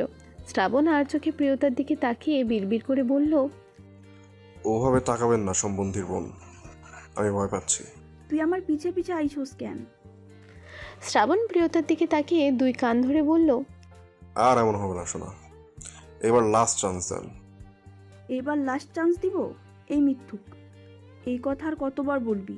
এই নিয়ে 1000 বার বললি লাস্ট চান্স দেন। এটাই লাস্ট বার, আর এমন হবে না, মাফ করে দেন ম্যাডাম। এই আমি রেগে গেলে তুই আপনি আপনি করিস কেন? কারণ আপনি রেগে গেলে আমাকে তুই তুই করে বলেন, এজন্যই। যে অন্যায় করেছিস তুই, এর থেকে নিচু কিছু থাকলে তাই বলতাম। আচ্ছা বলেন, তাও মাফ করে দেন। তোর কোনো মাফ নেই, আর যদি তুই আমার পিছু নিস খবর আছে। খবর তো দেখাচ্ছেনই, কথা বলছেন না, ব্রেকআপের হুমকি দিচ্ছেন, এসব কি কম খবর? কষ্ট হচ্ছে তাই না? খুব বেবি। একদিনে হাঁপিয়ে গিয়েছিস? বিগত 7 দিন আমি কিভাবে থেকেছি, কিভাবে আমার সময় কেটেছে আইডিয়া আছে কোনো? যন্ত্রণায় ছটফট করেছি আমি। যদি আমি মরে যেতাম কি হতো? শ্রাবণের মুখটা সাথে সাথে মলিন হয়ে গেল। প্রেমিকার মৃত্যু কথাটা কানে আসতেই যেন শ্রাবণ ভয় পেয়ে গেল। তার আত্মা কেঁপে উঠল, খুব মলিন সুরে বলল, এমন দিন আসার আগে আমিই মরে যাবো প্রিয়তা। এসব বাজে বাজে কথা বলার জন্য আসা হয়েছে? আমি অসুস্থ তাই বলতে এসেছি। ডাক্তার দেখিয়েছি, বলল রিপোর্ট খুব খারাপ। কি জানি বাঁচবো না মরবো। রিপোর্ট খারাপ মানে? কখন অসুস্থ হলে? আর কোথায় ডাক্তার দেখালে? কি হয়েছে তোমার? প্রিয়তার অস্থিরতা দেখে শ্রাবণের কেমন কান্না পাচ্ছে। মেয়েটা তাকে কত ভালোবাসে, অথচ তার বারবারই কষ্ট দেওয়া হয়ে যায়। এই যে এখন প্রিয়তার প্রায়োরিটি পেতেই বাজেভাবে মিথ্যা বলতে হলো। প্রিয়তা এখনই কেঁদে দেবে দেবে ভাব। শ্রাবণ বলল, মনে হচ্ছে বহু যুগ তোমায় কাছে থেকে দেখিনি, একটু মন ভরে ইচ্ছা হচ্ছে। রিসোর্টে যাবে? জাস্ট কিচ্ছু না, শুধু নির্ভয়ে চোখ মেলে তোমাকে একটু দেখতাম। মেয়েদের নরম মন, প্রিয় মানুষের ব্যথিত হৃদয়ের আকুল আবেদন ফেলে দেওয়ার ক্ষমতা তাদের নেই। প্রিয়তা শ্রাবণের সাথে একটা রিসর্টে গেল। সামনাসামনি দুজনে বসলো। প্রিয়তার হাতের ওপর শ্রাবণের হাত। শ্রাবণ গভীর দৃষ্টিতে তাকিয়ে আছে প্রিয়তার দিকে। প্রিয়তার চোখ দিয়ে টপটপ করে পানি পড়ছে। ভেজা কণ্ঠে বলল, কি হয়েছে তোমার শ্রাবণ? শ্রাবণ ম্লান হেসে বলল, কিছু না জান, তুমি কথা না বললে আমি অসুস্থ হয়ে যাই। এই যে কথা বলছো সুস্থ হয়ে গিয়েছি, তুমি পাশে থাকলে আমার বেঁচে থাকার ইচ্ছা দ্বিগুণ হয়ে যায়। বলো ডাক্তার কি বলেছে? আমি আর কখনো রাগ অভিমান করবো না তোমার সাথে। তুমি তো জানোই আমি তোমাকে কতটা ভালোবাসি। কথা না বলতে পারলে দম বন্ধ হয়ে যায়। আমার কিছুই হয়নি, তোমার প্রায়োরিটি পেতে মিথ্যা বলছি। এগেইন সরি জান। এমন মিথ্যা আর বলবা না তুমি। শ্রাবণ উঠে দাঁড়ালো। প্রিয়তার পায়ের সামনে বসে পড়ল। প্রিয়তার পা নিজের হাঁটুর ওপর রাখলো। পকেট থেকে ঝিনুকের পায়েল বের করে প্রিয়তার পায়ে পরিয়ে দিতে দিতে বলল, যোগাযোগ নেই বলে যে আমি আমার প্রিয়তার কথা ভুলে গিয়েছিলাম তা কিন্তু নয়। প্রিয়তার কাছে মনে হলো কয়েক কোটি টাকা দামের কোনো উপহার তার পায়ে। খুশিতে দুই হাতে মুখ ঢেকে বলল, এত খুশি হয়েছি আমি। এত সুন্দর উপহার আমি আগে কখনো পাইনি। শ্রাবণের সামান্য উপহারে প্রিয়তার খুশি দেখে শ্রাবণের মনে হচ্ছে পৃথিবীর সব দামি উপহার প্রিয়তার হাতে এনে দিতে। প্রান্তিকের মন ছুটছে রজনীকে দেখার জন্য। এভাবে আর থাকা সম্ভব হচ্ছে না। জীবনে কোনো কিছু নিয়ে খুব বেশি অপেক্ষা করাটা প্রান্তিকের ভালো লাগে না। আজ গিয়ে স্রেফ রজনীর আম্মাকে সে জানিয়ে দেবে তার মেয়েকে সে বিয়ে করতে চায়। আঞ্জুমান রান্নায় ব্যস্ত আছে। প্রান্তিকের পরনে ব্লু জিন্স, সাদা শার্ট। হাত ঘড়ি পড়তে পড়তে রুম থেকে বের হলো। আঞ্জুমান বলল, কোথায় যাচ্ছ প্রান্তিক? খাবে না? প্রান্তিক তার আম্মার কাছে গিয়ে বলল, একটু বাইরে যাবো আম্মু। তোমার কি কিছু হয়েছে? তুমি কিন্তু আগের মতো নেই। কি হয়েছে বলবা? প্রান্তিক লাজ লজ্জা ফেলে বলল, আমি বিয়ে করবো আম্মু। আঞ্জুমান ছেলের এমন কথায় খুব খুশি হলো, সাথে চিন্তিতও। তার ছেলে তো বিয়ে করতে চাইতো না, হঠাৎ চাইছে কেন? এর পেছনে কি কোনো কারণ আছে? বেশ তো বাবা, তুমি কাকে বিয়ে করতে চাও? আগের দিন বললাম না, তুমি কি সত্যিই মন থেকে বিয়ে করতে চাইছো? মন না সায় দিলে তোমার ছেলে কিছু করে না, তুমি তো জানোই আম্মু। বলি প্রান্তিক বেরিয়ে গেল। বাইক নিয়ে ছুটলো তার রজনীগন্ধার বাড়িতে। 30 মিনিটের মাঝে প্রান্তিকের বাইক গিয়ে থামলো রজনীদের উঠানে। আর তখনই রজনী গোসল করে উঠানে দাঁড়িয়ে গামছা দিয়ে চুল মুছছে। রজনীর পাশে গিয়ে প্রান্তিকের বাইক থামলো। রজনীর সাথে সাথে চমকে উঠল। প্রান্তিক মাথার হেলমেট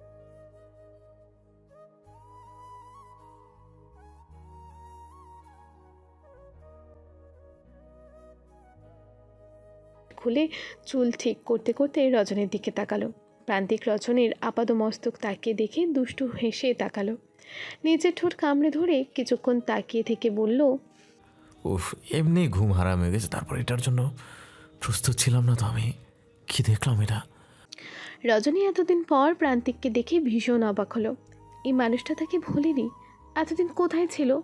রজনীকে প্রান্তিকের দিকে তাকিয়ে থাকতে দেখে প্রান্তিক ভ্রু নাচিয়ে বলল, এভাবে তাকিয়ে কি দেখছো? ভেজা রজনীগন্ধা? ক্রাশ খাচ্ছ আমাকে দেখে? যদিও আমি ক্রাশ খাওয়ার মতোই ছেলে, তুমি একটু লেট করছো ক্রাশ খেতে। এত স্লো কেন মেয়ে তুমি?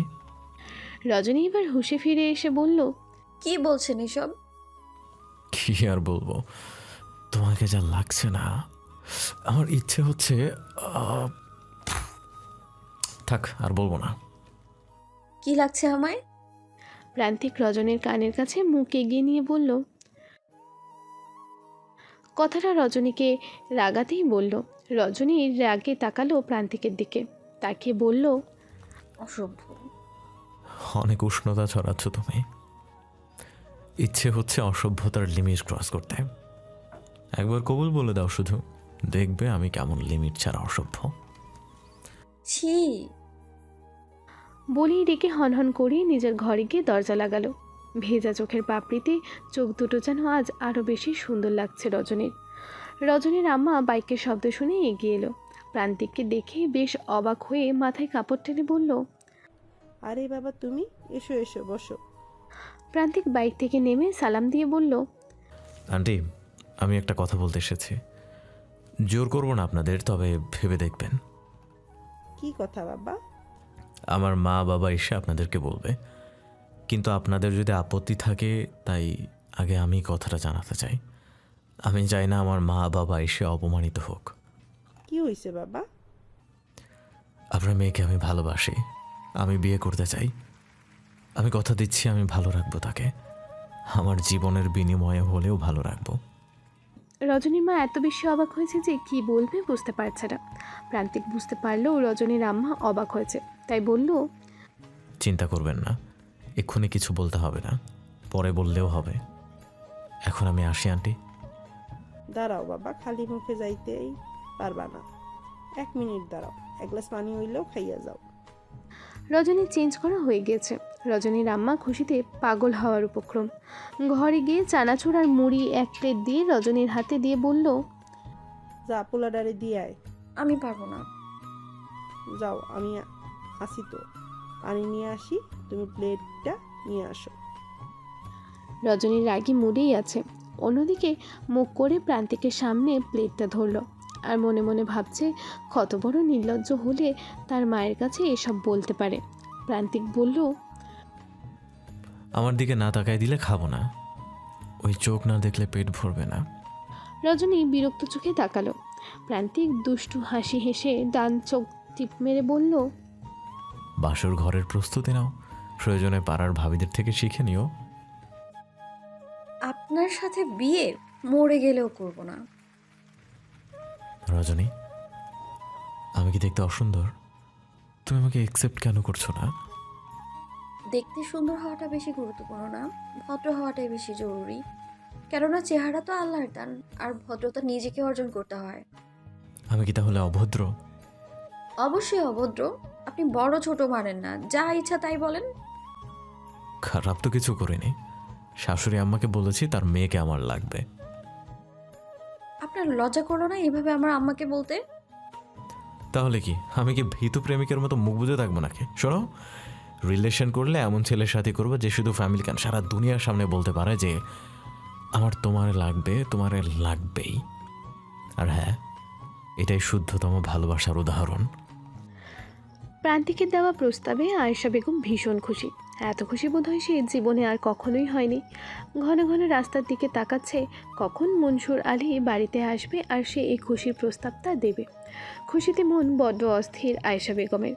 মনসুর আলীর আসতে দেরি দেখে আয়েশা বেগম রজনীর ঘর ঝাড়ু দিচ্ছে আর রজনীকে বলছে, তোর বাপের কি এত কাম পড়ছে রে মা? আজকাই যেন দিন দুনিয়ার সব কাম করতেছে। রজনী খাটে বসে আছে দুপা মেলে দিয়ে, রাগী চোখে নিজের মায়ের দিকে তাকিয়ে বলল, আম্মা, তুমি বা আজ এত বাবার খোঁজ নিচ্ছ কেন বুঝলাম না। জীবনে তো দেখি না বাবার জন্য এত উতলাতক হতে। অন্যদিন আর আইজ একদিন না, আজকে বিশেষ কারণ আছে। আয়েশা বেগমের চোখে মুখে আনন্দের ঝলকানি। আম্মা, ওই ছেলে বিয়ের প্রস্তাব দেওয়ার পর থেকে তুমি যেন খুশিতে মাটিতেই পা ফেলছো না, কিন্তু কেন? কারণ আমার স্বপ্নেতেও আসিল না যে এমন একখান পোলা আমার মাইয়ার জন্য বিয়ার প্রস্তাব দিব। কেমন পোলা আম্মা? একটা গুন্ডা মাস্তান বেয়াদব ছেলের বিয়ের প্রস্তাবে এভাবে খুশি হওয়ার কি আছে? প্রান্তিক খারাপ পোলা। তোমারে এইসব আজে বাজে কথা কে কইছে মা? তোমার বাজান কোনোদিন মানুষ চিনতে ভুল করে নাই, তুমি তো জানোই। তোমার বাজান যেটা বলে ওইটাই আমি মনে প্রাণে বিশ্বাস করি খুব। তোমার বাজান হলো আমার প্রথম চক্ষু। সে দেখার পর যেটা ভালো বলে আমিও সেটা বিশ্বাস করি মন প্রাণ দিয়া, আর এই বিশ্বাসে আমি ঠকি নাই। তোমার বাজান যেদিন বলেছে প্রান্তিক ভালা পোলা, সেই দিন থেকেই আমার খুব পছন্দ। আমি তাহাজুদ পইরা আল্লাহরে ডাইকা কইছি, আল্লাহ আমার মাইয়ার লাইগা ভালো একখান পোলার সন্ধান দাও। নামাজের মাঝে আমার প্রান্তিকের কথাও মনে পড়ছে। আমি আল্লাহকে ডাকি যেন এই ছেলে আমার থেকে 70 হাত দূরে থাকে, আর তুমি আল্লাহকে ডাকো যে এই ছেলের সাথে যেন আমার বিয়ে হয়। বড়লোক ছেলে দেখে কি তোমার মাথা একেবারে গেছে আম্মা?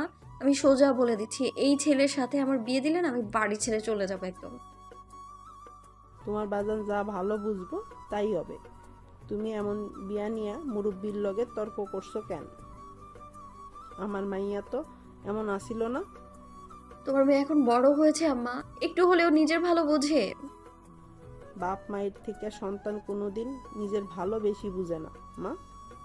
রজনীর কখনো মারামারি করা গুন্ডা টাইপ ছেলে পছন্দ নয়। তাছাড়া প্রান্তিকের অনেক মেয়ের সাথেই মেলামেশা আছে। মাত্র 2-3 বার সাক্ষাতে 2টা মেয়ে কল দিয়ে কী সব বিশ্রী কথা বলেছে। হঠাৎ এমন চরিত্রের একটা ছেলের সাথে বিয়ের কথা শুনে রজনীর শরীরের মাঝে বাজে এক শিহরণ বয়ে গেল। চোখ বন্ধ করে কল্পনা করলো প্রান্তিকের বিছানায় রোজ রোজ ভিন্ন ভিন্ন নারী। সে তার জীবনসঙ্গী হিসাবে এমন ছেলেকে ভাবতেই পারে না। তার উপর মারামারি তো আছেই, ভালোর জন্য হোক আর খারাপের জন্য হোক। মারামারি করবে কেন? মানুষের গায়ে হাত দিতে যার হাত কাঁপে না, তার হৃদয়ে মায়াদয়া কীভাবে সম্ভব? প্রান্তিকের চামচা যে সত্য কথা বলেছে তারই বা কী প্রমাণ? প্রান্তিক নিখুঁত অভিনয়ের ছেলে, এমনভাবে এসে বিয়ের প্রস্তাব দিল যেন সে সত্যি ভীষণ ভালোবেসে ফেলেছে। অথচ এর জীবনে একাধিক নারী আর নারী। বড়লোকের ছেলে এইভাবেই কয়টা বিয়ে করবে তার ঠিক নেই। যেভাবে নিখুঁত অভিনয় করতে পারে যে কোনো মেয়ে গলে গিয়ে বিশ্বাস করবে তার ভালোবাসা সত্য। লাস্ট দিন কলেজে একটা মেয়ের পাশে বসেছিল রজনী। মেয়েটাকে দেখে মডেলের মতো দেখায়। হঠাৎ করে প্রান্তিকের আলোচনা চলছিল পাশে বসে থাকা মেয়েটার সাথে। রজনী উঁকি মেরে দেখছে প্রান্তিকের ছবি দেখাদেখি করছে আর বলছে, অনেক দিন ধরে আমার পেছনে ঘুরছে, বাট পাত্তা দিচ্ছে না। আর একটু ঘুরিয়ে নিয়ে তারপর রাজি হব। সেখান থেকে রজনীর মেজাজ আরও খারাপ হয়। প্রান্তিককে আর সহ্য করতে পারছে না। মা মেয়ের এক প্রকার ঝগড়া শুরু হলো এই বিয়ে নিয়ে। রজনী বলে উঠল, আমি কিন্তু বাড়ি ছেড়ে চলে যাবো আম্মা। তুমি যদি বাবাকে এই ছেলের প্রস্তাবের কথা কিচ্ছু বলো তো চলে যাব আমি। এর মাঝে প্রিয়তার আগমন। প্রিয়তা রজনীদের বারান্দায় উঠতে উঠতে বলল, বাড়ি ছেড়ে চলে যাবি বুঝতে পেরে আমি নিতে এসেছি। অচেনা এক মেয়েকে দেখে আয়েশা বেগম বেশ কৌতূহল হয়ে জিজ্ঞেস করলো, তুমি কেডা মা? আসলে চিনি নাই, আগে তো দেখি নাই। রজনী কঠিন কণ্ঠে জবাব দিল, আমার বেস্ট ফ্রেন্ড, যার কথা বলি তোমাদের, ওর নাম প্রিয়তা। প্রিয়তার পোশাক দেখে আয়েশা বেগম বুঝতে পারল অত্যন্ত ধনী পরিবারের মেয়ে। যদিও প্রিয়তার ব্যাপারে আগে রজনীর মুখে অনেক শুনেছে। আয়েশা বেগম অমায়িক হাসি দিয়ে বলল, আসো মা, বসো। গরিবের বাড়িতে আইসো? ছি ছি, এসব কি বলছেন আন্টি? এটা আমার নিজেরই বাড়ি, গরিব বড় লোকের কোনো ব্যাপার নেই। তোমার বান্ধবী ডাক করছে, একটু বোঝাও না মা। কি নিয়ে আন্টি? খুবই সুন্দর একখান বিবাহের প্রস্তাব আইছে, কিন্তু সে রাজি না। আচ্ছা আন্টি, আজ আমার জন্মদিন, ওকে আমার সাথে আমার বাড়ি নিয়ে যাই। আজ কিন্তু ও থাকবে আমার সাথে, আমি রাতে ভালোভাবে বুঝাবো। নিয়ে যাও, কিন্তু রাইট থাকার দরকার নাই। ওর বাজান অনেক চিন্তা করব, একটা মাইয়া তো। আপনি চিন্তা করবেন না আন্টি, আমি অক্ষত অবস্থায় আপনার মেয়েকে ফিরিয়ে দিয়ে যাব।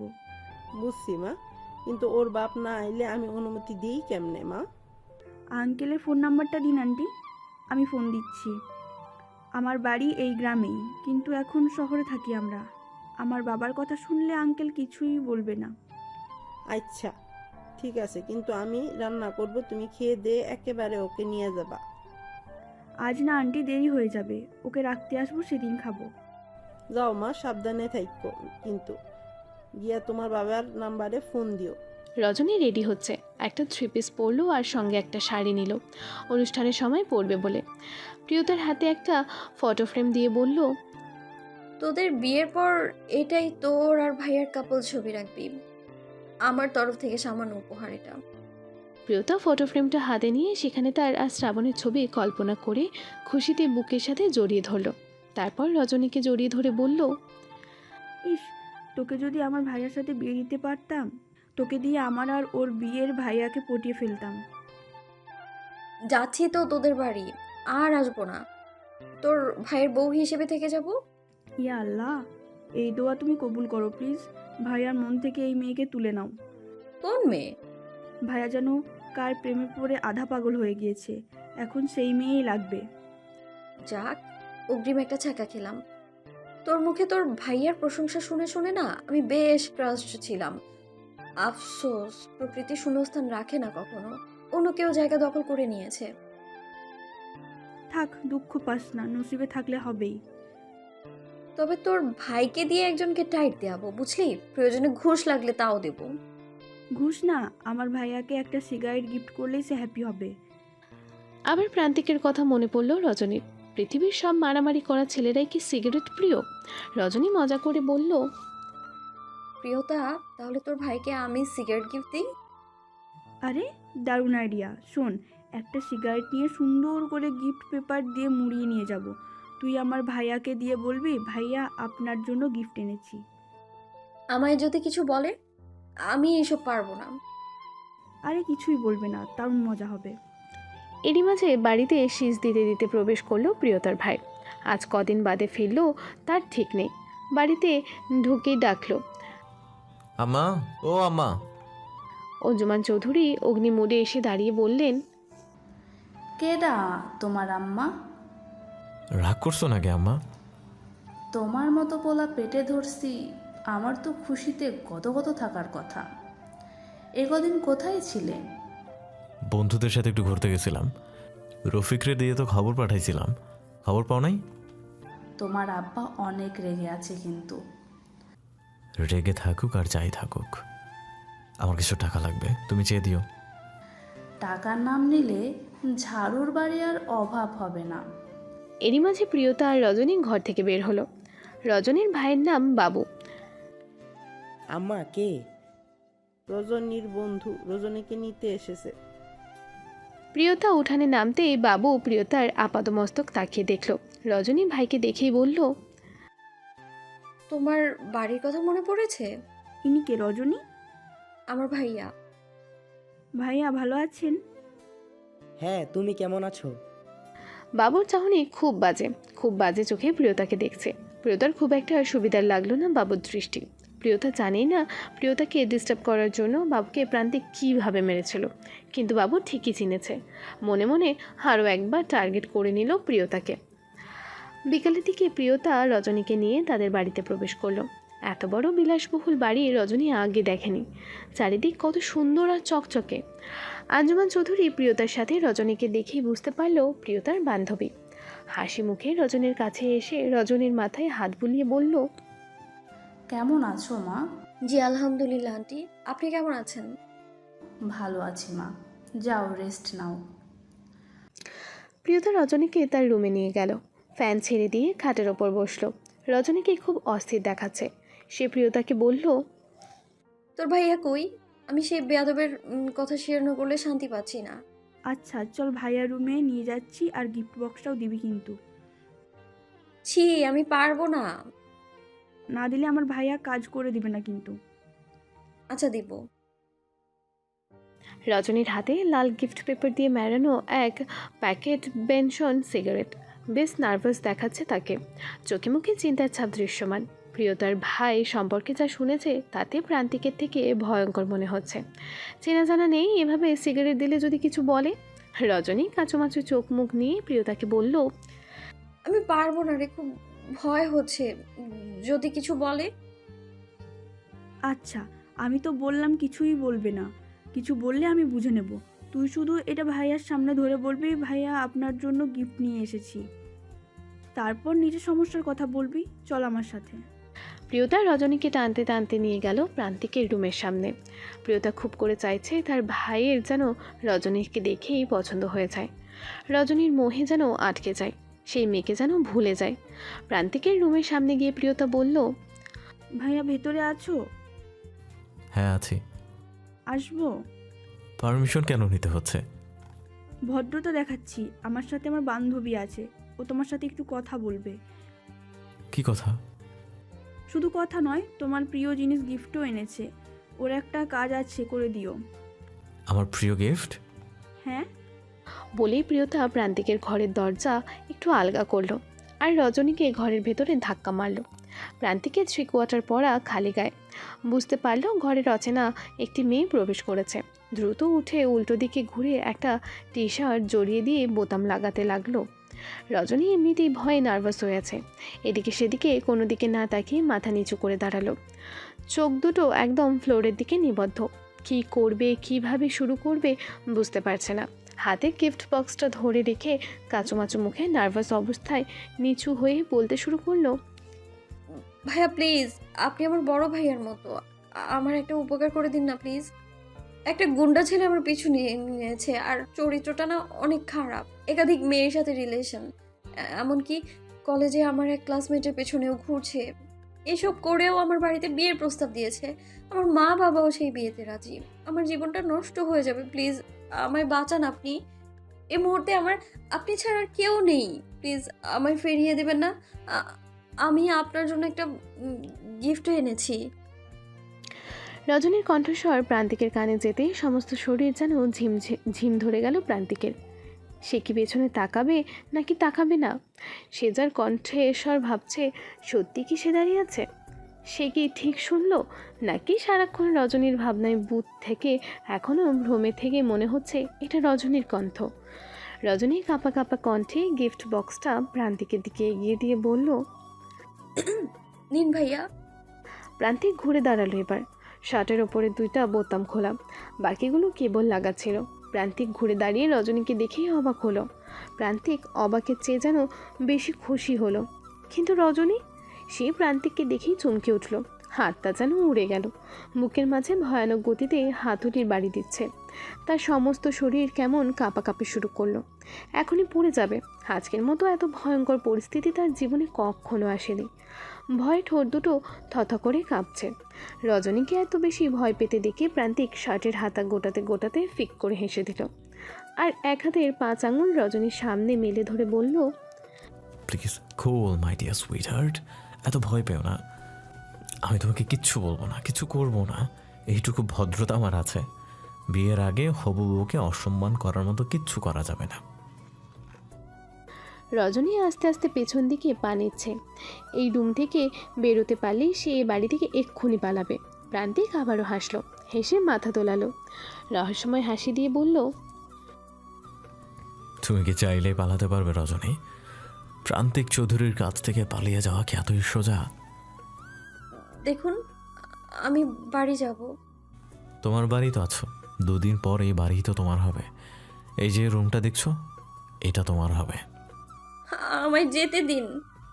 যেতে দেবো, বাট আমার জন্য কি গিফট এনেছো দেখি। রজনীর হাত কাঁপছে। প্রান্তিক রজনীর কাঁপা হাত দুটো চেপে ধরল। রজনী আরও বেশি ভয় পেয়ে খুব জোরে জোরে কেঁপে উঠল।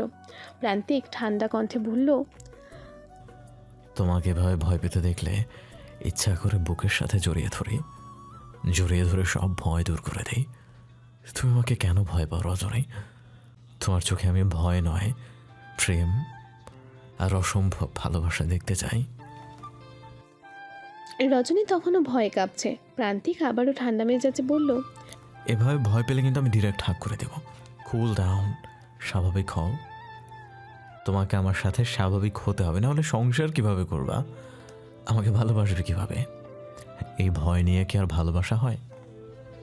রজনী স্বাভাবিক হওয়ার চেষ্টা করলো। প্রান্তিক রজনীর হাত থেকে বক্সটা নিয়ে খুলে দেখলো সিগারেট। প্রান্তিক হো হো করে হেসে উঠল। হেসে উঠে বলল, সিগারেটের ধোঁয়া সহ্য করতে পারো? না। প্রান্তিক সিগারেটের প্যাকেট থেকে একটা সিগারেট নিয়ে দুই ঠোঁটের মাঝে চেপে ধরল। টেবিল থেকে লাইটার এনে রজনীর হাতে দিল। নিজেই রজনীর দুই হাত ধরে লাইটার জ্বালিয়ে সিগারেট ধরালো। সিগারেটে এক টান দিয়ে রজনীর সামনে থেকে সরে দাঁড়ালো। ঘরের পেছনে দরজা খুলে ধোঁয়া সেদিকে উড়িয়ে দিল। তারপর হাত দিয়ে মুখের কাছ থেকে ধোঁয়া সারানোর চেষ্টা করলো। সিগারেটে আর এক টানও দিল না। দেয়াল চেপে ধরে আগুন নেভালো। আগুন নিভিয়ে সিগারেটটা আবারও প্যাকেটে রেখে দিল। রজনী প্রান্তিকের ভাবসাব কিছুই বুঝতে পারল না। সিগারেট ধরালো, তার থেকে খানিক দূরে গিয়ে ধোঁয়া ওড়ালো। আবার সেই সিগারেট এনে প্যাকেটে রেখে দিল। রজনীর ভাবনা কাটার আগে প্রান্তিক বলল, আমি কি একমাত্র প্রেমিক যে প্রেমিকার থেকে সিগারেট গিফট পেয়েছি? এই সিগারেট তো আমি জাদুঘরে রেখে দেব। বলে প্রান্তিক আলমারি খুলে সিগারেটের প্যাকেট রাখলো। এরপর রজনীর হাত ধরে নিয়ে নিজের নরম বিছানায় বসালো। নিজে একটা টুল টেনে এনে রজনীর সামনে বসলো। তারপর জিজ্ঞেস করলে বলল, এখন বলো, কাকে মারতে চাও? কে তোমাকে ডিস্টার্ব করছে সুইটহার্ট? কার এত বড় সাহস? জাস্ট নামটা বলো। রজনী এখনই কেঁদে দেবে ভাব। প্রান্তিক চৌধুরীকে মারতে হবে, তাই তো? ওকে, মেরে দেবো। রজনী এমন বাজে সিচুয়েশনে পড়েছে যে কি বলবে বুঝতে পারছে না। প্রান্তিক হেসে বলল, তোমার কি আমাকে মারতে মানুষ ভাড়া করা লাগে? তুমি একবার হেসে দিলে তো আমি একদম শেষ। আমি কি মরে গেলে তুমি খুশি হবে, নাকি আমার হাত পা ভেঙে পঙ্গু করতে পারলে তুমি খুশি হবে? প্রান্তিক এবার থমথমে মুডে কথাটা বলল। চোখ দুটো স্থির হয়ে তাকিয়ে আছে রজনীর মুখবদনে। রজনীর হাত পা ক্রমশ ঠান্ডা হয়ে আসছে। কি উত্তর দেবে কিছুই জানা নেই। গলা দিয়ে কোনো স্বর বের হচ্ছে না। গায়ের সমস্ত বল যেন ক্ষয় হয়ে যাচ্ছে। ভয়ে চোখ মুখ আরও শুকিয়ে এলো। তার মতো এমন বাজে সিচুয়েশনে এর আগে পৃথিবীর কেউ পড়েছে কিনা সন্দেহ। রজনী নিচু হয়ে তাকিয়ে আছে, শরীর কাঁপছে থরথর করে। প্রান্তিক আবার প্রশ্ন করলো, আনসার মি, বলো কোনটা হলে তুমি খুশি হবে? রজনীর মুখে কোনো কথা নেই। এসব প্রশ্নের উত্তর দেওয়ার মতো শক্তি আর সাহস কোনোটাই তার নেই। প্রান্তিক আবারও বলল, কি আশ্চর্য, তুমি চুপ করে আছো কেন? চুপ থাকলে তো হবে না মিস রজনীগন্ধা। তুমি কি ভেবেছিলে আমাকে মেরে ফেলে তোমার পিছু নেব না? আমি ইহকাল পরকাল কোনো কালেও তোমার পিছু ছাড়বো না ইনশাল্লাহ। আল্লাহ তাআলা আমার আয়ু শেষ না করলে পৃথিবীতে এমন কেউ নাই যার ক্ষমতা আছে আমাকে মারার। চাইলে তুমি আমাকে মারতে পারো, এছাড়া বৃথা চেষ্টা করে লাভ নাই। আর যদি আমার হাত পা কোনোভাবে ভেঙেও যায়, হুইল চেয়ারে বসেও তোমার পিছু নিব। Mind it. রজনী এবার বুঝতে পারল প্রান্তিকের হাত থেকে রক্ষা পাওয়া তার ইহকালেও সম্ভব নয়। আজকের পর সে সিওর হয়ে গিয়েছে প্রান্তিক চৌধুরী যা তা কেউ নয়। সে যতটা ভয়ানক ভেবেছিল তার থেকে বেশি ভয়ানক। প্রান্তিক কোনোদিন তার পিছু ছাড়বে না। জীবনে কী পাপ করেছিল সেটাই ভাবছে সে। নাইলে প্রিয়তাই বা কেন তার বেস্ট ফ্রেন্ড হতে যাবে? দুনিয়ায় কি ফ্রেন্ড হবার মতো আর কোনো মেয়ে ছিল না? প্রান্তিক কিছুক্ষণ থম মেরে বসে থেকে আবার প্রশ্ন করল, কি সমস্যা তোমার? আমাকে বিয়ে করতে চাও না তুমি? চুপ থাকলে খুব খারাপ হবে রজনী। আর আমার হাত থেকে বাঁচতে মিথ্যা কথা বলবো না। আমি তোমায় কিছুই বলবো না, জাস্ট সত্যি কথা বলবা। আমার দিকে তাকাও, তাকাও, এদিকে তাকাও প্লিজ, আমার চোখে চোখ রেখে বলো। প্রান্তিকের চাপা কণ্ঠস্বর ছিল ভয়ানক। রজনী বুঝতে পারল প্রান্তিক রেগে আছে। ভয়ার্ত চোখ দুটো নিয়ে প্রান্তিকের দিকে তাকালো। প্রান্তিকের চোখ দুটো রক্ত জবার ন্যায় লাল হয়ে গিয়েছে। কাঁপা কাঁপা কণ্ঠে উত্তর দিল, না। প্রান্তিকের মাথায় আগুন ধরে গেল। দুনিয়ার সব মেয়ে যার জন্য পাগল, এই একটা মেয়ে কেন তাকে ঘৃণা করে? বসা থেকে উঠে দাঁড়িয়ে বসে থাকা জায়গায় জোরে লাথি মারল। সাথে সাথে পা কেটে গেল। পা দিয়ে গড়িয়ে পড়ল রক্ত। হুঙ্কার ছেড়ে বলল, তুই আমরা বিয়ে করবি না? হ্যাঁ বল, আমার অপরাধ কি?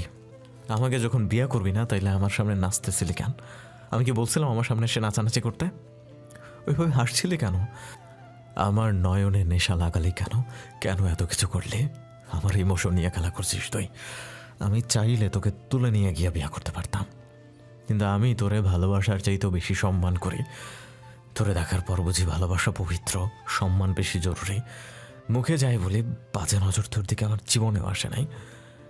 জীবনে অনেক মেয়ে আমার সামনে গায়ে পরে মিশতে চাইছে, তাদের আমি ভালো নজরে দেখিই নাই। কিন্তু তুই আলাদা।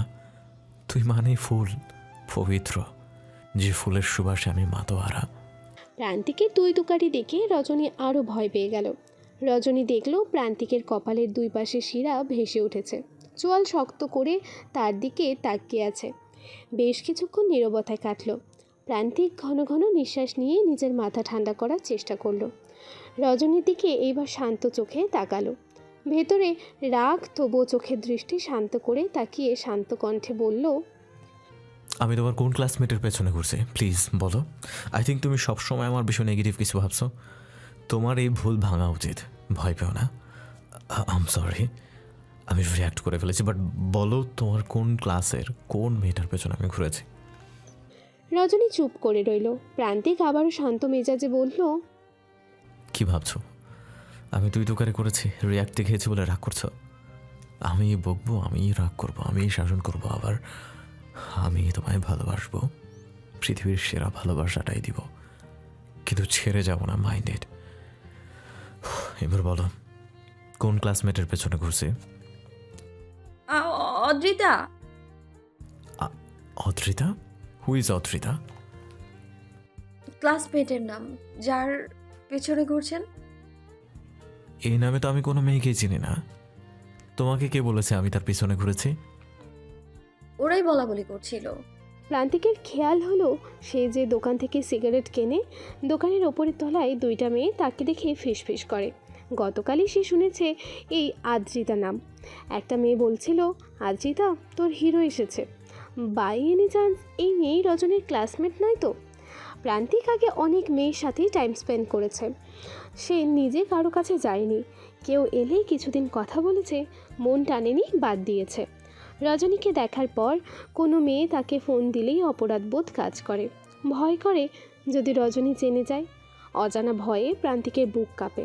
রজনী তাকে ভুল বুঝবে, এই ভয়টাই প্রান্তিকের জীবনে প্রথম পাওয়া কোনো ভয়।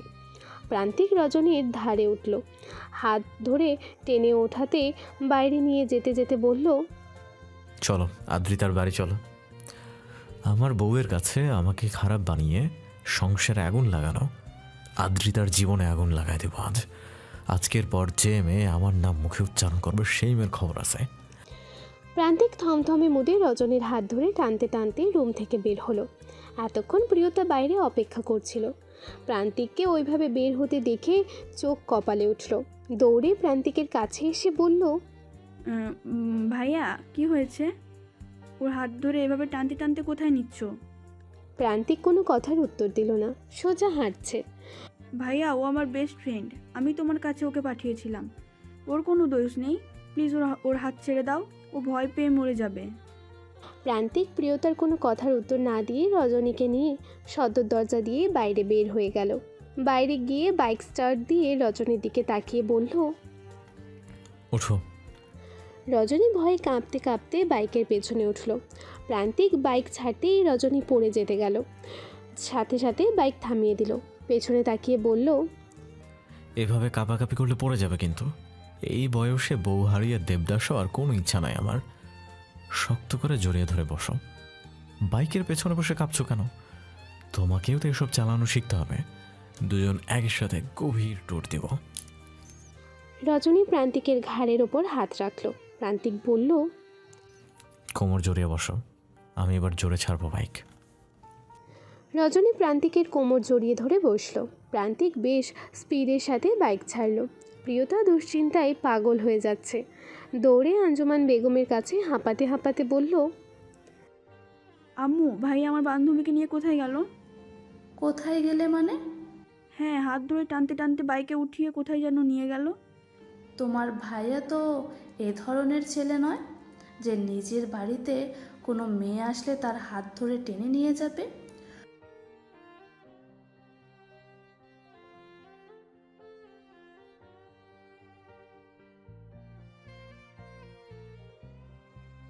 সত্যি করে বলো তো, কি গোলমাল পাকিয়েছো? জানো না তোমার ভাইয়ের রাগ হলে মাথায় ঠিক থাকে না? কি করেছো তোমরা? আজ এমন একটা খুশির দিনে এসব না করলে হতো না? আমি আসলে রজনীকে বলেছিলাম ভাইয়াকে 1 প্যাকেট সিগারেট দিতে। ও দিতে চায়নি, আমি জোর করেছিলাম। তুমি তুমি এই কাজটা কেন করতে গেলে? তোমার ভাইয়ের মনে হয় এই কাজ পছন্দ হয়নি। ভেবেছিলাম রজনীর চেহারা দেখলে ভাইয়া যদি মেয়েকে ভুলে রজনীকে বিয়ে করতে চাই, তাই। তোমার ভাইকে তুমি চেনো না? সে একবার যখন বলেছে সে মেয়েকে বিয়ে করবে, তুমি যতই সুন্দরী মেয়ে এনে দাও না কেন তার মনে লাগবে না। সারস দেশ ঘুরে বেড়ায় তোমার ভাই, কম সুন্দরী মেয়েও দেখেনি জীবনে। তাই তোমার রজনীকে ভাইয়ের সামনে নিয়ে দেখাতে হবে। আম্মু এখন কি হবে তাই বলো। ভাইয়া ওকে কোথায় নিয়ে গেল? এই মেয়েটার জন্যই অশান্তির শেষ নেই। আঞ্জুমান শ্রাবণকে ফোন করলো। শ্রাবণ ফোন পেয়ে সাইড থেকে আঞ্জুমানের কাছে এলো। প্রিয়তা অস্থিরতায় হাত কামড়াচ্ছে। প্রিয়তাকে বিচলিত দেখে শ্রাবণ জিজ্ঞেস করলো, আন্টি কি হয়েছে? প্রিয়তার বান্ধবীকে নিয়ে প্রান্তিক কোথায় গেল দেখো তো। রজনী। নামটা শ্রাবণের কানে যেতেই শ্রাবণ অবাক হয়ে বলল, কি বললো রজনী? হ্যাঁ। আরে ভাই যে মেয়েকে পছন্দ করে তার নামও রজনী। হ্যাঁ তাই তো, রজনীই তো নাম মেয়েটার। আমাদের গ্রামেই বাড়ি। প্রিয়তা বেশ অবাক হলো। অবাক হয়ে বলল, ওর বাড়িও তো আমাদের গ্রামেই। তাহলে কি তোমার বান্ধবী তোমার ভাবি হচ্ছে? প্রিয়তার মাথায় কিছুই ঢুকছে না। এমন হলে সে খুশিতে পাগল হয়ে যাবে। প্রিয়তার মন পজিটিভ সিগন্যাল দিচ্ছে। এখনও সে শিওর না তার ভাই ফিরবে, সেই অপেক্ষায় পাগল হয়ে যাচ্ছে। প্রান্তিক যে দোকান থেকে সিগারেট কেনে সেই দোকানের সামনে গিয়ে বাইক থামালো। দোকানদার প্রান্তিককে খুব ভালো করে চেনে। প্রান্তিক বাইক থামিয়ে রজনীকে নিয়ে ওপরে গেল। দোতলায় গিয়ে কলিং বেল চাপতেই একজন দরজা খুলল। প্রান্তিককে দেখে বলল, আপনি কে? এটা কি আদ্রিতার বাসা? জি। বলুন প্রান্তিক দেখা করতে এসেছে। আমার নাম বলুন, ওকে ঠিকই চিনবে। মহিলাটি ভেতরে গিয়ে আদ্রিতাকে বলল, প্রান্তিক নামে এক ছেলে এসেছে দেখা করতে। আদ্রিতা খুশিতে লাফিয়ে উঠে দরজায় আসলো। আদ্রিতার পরনে গেঞ্জি, বুকে ওড়না নেই, পরনে 3 কোয়ার্টার। প্রান্তিক একবার তাকিয়ে আর তাকালো না। আদ্রিতা কি বলবে বুঝতে পারছে না, কিন্তু সাথে রজনীকে দেখে বেশ অবাক হলো। প্রান্তিক রজনীর দিকে তাকিয়ে বলল, এই সে মেয়ে তাই তো? হুম। প্রান্তিক আদ্রিতার দিকে তাকিয়ে বলল, এই এদিকে এসো। তুমি কি বলেছো আমার নামে? আমাকে চেনো তুমি? না মানে আমি তোমার পিছনে ঘুরেছি কবে থেকে? না। তাহলে কলেজ গিয়ে এসব কেন বলছো? আমার বউ তোমার জন্য আমাকে চরিত্রহীন ভাবছে। ও আপনার বউ? হ্যাঁ আমার বউ। এখন তুমি বলো আমার নামে কেন গুজব ছড়াইছো? এক চটকা না দিব না, হ্যাঁ একদম থাপ্পড়টা বয়রা বানায় ফেলবো। উঠে দাঁড়িয়ে আমাকে আর চিনবা না, 3rd ক্লাস মেয়ে কোথাকার। প্রান্তিকের চেঁচামেচিতে ভেতরে থেকে আদ্রিতার মা বাবা বেরিয়ে এলো। এইভাবে একটা ছেলেকে তাদের মেয়ের সাথে চেঁচামেচি করতে দেখে বলল, কি হয়েছে? আমি মিথ্যা বলেছি রজনী, মজা করেছিলাম। আর কোনোদিন যদি আমার নাম মুখে উচ্চারণ করো সেই দিন আর মুখ দিয়ে কথা বলার মতো অবস্থা আমি রাখবো না। আমি নিচ থেকে সিগারেট কিনে তোমাকে দেখি না। আদ্রিতার মা বাবা প্রান্তিকের ভাব খারাপ দেখে ক্ষমা চেয়ে আদ্রিতাকে গালি দিতে শুরু করলো। প্রান্তিক যাওয়ার সময় বলল, আর পোশাকের দিকে খেয়াল দিয়ে আপনার মেয়ের। নিচে নামার সময় রজনী বলল, পোশাকে খেয়াল দিতে বললেন কেন? দেখলে না কি পোশাক পরা? আপনি তাকালেন কেন? না তাকালেই তো পারতেন। রজনীর কথায় কেমন জেলাসি। প্রান্তিক বাঁকা হেসে বলল, মেয়েরা ভালোবাসুক না বাসুক, তার পেছনে ঘোরা ছেলে অন্য মেয়ের পেছনে ঘুরুক এটা চায় না। নিজে প্রেম করবে না অথচ চাইতে থাকবে ছেলেটা চিরকুমার থেকে তার পেছনে ঘুরতে থাকুক। কি চিজ আসলে এরা, বুঝি না। আমায় চিজ বললেন? হ্যাঁ বললাম, ভয়ঙ্কর চিজ তুমি। আমাকে চোখের ইশারায় ঘুরিয়ে নিয়ে বেড়াচ্ছ, একবার চোখ দিয়ে তাকাও আর আমার সারে সর্বনাশ ঘটে যায়। রজনীর একটু ভয় কমেছে, একটু স্বাভাবিক হয়েছে। প্রান্তিক নিচে দোকানে গিয়ে দাঁড়িয়ে বলল, আমি একটু ধোয়া ফুকে নেই, তুমি দাঁড়াও 2 মিনিট। স্মোকের নাম শুনে রজনীর দৃষ্টিতে রাগ ফুটে উঠল। প্রান্তিক দোকান থেকে সিগারেট আর লাইটার নিয়ে সিগারেট ধরালো, জোরে জোরে কয়েক টান দিল, নাক দিয়ে ধোয়া ছেড়ে দ্রুত সিগারেট শেষ করলো। দোকানদার বলল, ভাই স্মোক করেছেন, ভাবি রাগ করবে না? শুনে দেখো তোমার ভাবির কাছে। দোকানদার একটা বড় পলিথিনে কিছু খাবার নিয়ে বেরিয়ে এসে রজনীর হাতে দিয়ে বলল, ভাবি, ভাই কিন্তু অতিরিক্ত সিগারেট খায়, আপনি নিষেধ করুন। রজনী দোকানদারের দিকে রাগী চোখে তাকিয়ে বলল, আপনি সিগারেট বিক্রি করেন কেন? না করলে তো আর কিনতে পারে না। ভাবি না বেচলে খাবো কি? যারা সিগারেট খায় ওদের মাথা খাবেন। ভাই, ভাবির কিন্তু রাগ হচ্ছে আমার উপর, আপনি সিগারেট খাওয়া ছেড়ে দিন। তোমার ভাবিকে বলো আমাকে বলতে। ভাবি, ভাইকে বলুন, আপনি বললে আর খাবে না। তাহলে জীবনেও বলবো না। তোমার ভাবি যত রেগে যাচ্ছে আমি ততই তার প্রেমে পড়ে যাচ্ছি। কি মুশকিল, তোমার ভাবির ভয় পেলেও প্রেমে পড়ছি। প্রেম তো দেখছি যে কোনো কিছু থেকে আসতে পারে। বলেই প্রান্তিক চুলে আঙুল চালালো। প্রান্তিক রজনীকে বাইকে উঠিয়ে আবার বাসার দিকে রওনা হলো। বাইকের এক হাত ছেড়ে দিয়ে বারবার নিজের চুল ঠিক করছে আর আয়নায় নিজেকে দেখছে। প্রতিটি মানুষই চায় নিজের ভালোবাসার মানুষের কাছে নিজেকে সুন্দর দেখাক। প্রান্তিকের নজর সারাক্ষণ বাইকের আয়নার দিকে। রজনীর ভয় করছে, এমনি বাইকে উঠতে তার ভয় করে, তার উপর প্রান্তিক এক হাতে বাইক চালাচ্ছে। রজনী এবার চিন্তিত হয়ে বলল, দাঁড়ান দাঁড়ান আগে। প্রান্তিক বাইক স্লো করে বলল, কি সমস্যা? যেখানে আপনি আছেন সেখানে সমস্যার অভাব থাকে কি করে? যেখানে প্রান্তিক চৌধুরী থাকে সমস্ত সমস্যা পিটায় নেয় সুইট হার্ট। বলো কি সমস্যা খুঁজে পেলে? আমি নামবো। আপনি যেভাবে এক হাতে বাইক চালাচ্ছেন এক্ষুনি পড়ে মরে যাব। প্রান্তিক হো হো করে হেসে উঠে বলল, আমার বাইক থেকে তুমি পড়ে যাবে সেটা কল্পনা করা অবাস্তব। আপনি কি মহাপুরুষ যে বাইক থেকে কেউ পড়বে না বা মরবে না?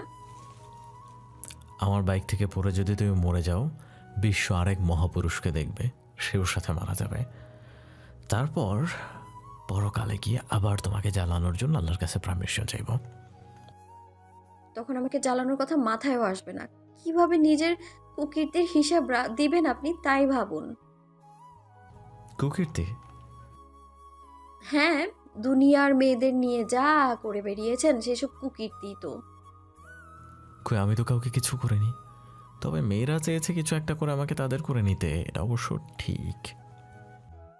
এই সব দোষ মেয়েদের দিচ্ছেন আর আপনি সাধু? তুমি আরো আগে এলেই সাধুই থেকে যেতাম। কি করব, সুন্দরী মেয়েরা চা কফি খাওয়ার অফার দেয়, না গেলে অন্যায় হয় তাই যেতাম। বাট ওই চা আর কফির বিলে দিয়েছে, আর কিছু না। তারা কি আমার চেয়েও সুন্দরী নাকি? তোমার মতো সুন্দরী কি আর এই দুনিয়ায় আছে? থাকলে নিশ্চয়ই তার পিছনে ঘুরতেন। ছেলেরা এমনই হয়, সুন্দর মেয়ে দেখলেই মাথা ঠিক থাকে না। এই জন্যই তো আমি আপনাকে বিয়ে করব না। সুন্দরের ওইভাবে আলাদা ব্যাখ্যা করা যায় না। দেখার সৌন্দর্য আর বোঝার সৌন্দর্য অনেক আলাদা। তুমি মনে গেঁথে গেছো, তোমার পর দ্বিতীয় কোনো নারীর মোহ আমাকে আটকাতে পারবে না। আগেরগুলো মোহ যদি কাটাতেই পেরেছেন আমাকেও পারবেন। আমি ওদের মোহ ছিলাম, ওরা আমার মোহ ছিল না। বাট আমার কেন জানি মনে হচ্ছে ওই সব মেয়েদের প্রতি তুমি খুব জেলাস। আমি কেন জেলাস হতে যাব? তোমার হবু জামাইয়ের সাথে চা কফি খেয়েছে সেই দুঃখে।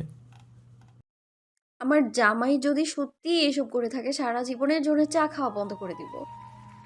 ইয়া হাবিবি, চায়ের রিজিক কি তুলে নিলে? মেয়ে মানুষদের ভুলেও কিছু বলতে নেই, খোটা শুনতে শুনতে জীবন শেষ। এরই মাঝে প্রান্তিক বাইক থামালো। সামনেই সুন্দর একটা শাড়ির দোকান। প্রান্তিক বাইক থামিয়ে রজনীকে বলল, নামো। কেন? মেয়ে, তুমি এত প্রশ্ন করো কেন? তুমি কি জানো তুমি ছাড়া আমি আর কারো কোনো প্রশ্নের উত্তর দেই না? আমার প্রশ্নের উত্তর না দিলেও তো পারেন। বোকা রজনীগন্ধা, তা সম্ভব না। প্রান্তিক আর রজনী দুজনে শপিং মলে প্রবেশ করলো। প্রান্তিককে মলের সবাই চেনে, যে দেখছে সে সালাম দিচ্ছে। রজনীর মনে হচ্ছে যেন কোনো সেলিব্রিটি শপিং মলে প্রবেশ করেছে। শপিং মলটা খুব সুন্দর। রজনী চারিদিকে চেয়ে চেয়ে দেখছে।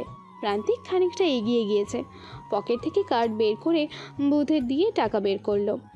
রজনীর বয়স কম, এই বিষয়ে খুব একটা ধারণা নেই, মাথায় হাজারটা প্রশ্ন ঘুরপাক খাচ্ছে। একটা মেশিনের মাঝে একটা কার্ড দিলেই টাকা আসে? যে কোনো কার্ড দিলেই কি টাকা আসবে? এরই মাঝে বাইরের একটি ছেলে শপিং মলে প্রবেশ করলো। ছেলেটি দেখেই বুঝলো রজনী গ্রামের সহজ সরল মেয়ে।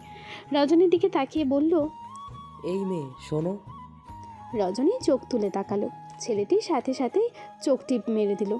রজনীর একটু ভালো লাগলো না বিষয়টা। এই মুহূর্তে নিজেকে সেভ করার মতো কাউকে দেখছে না।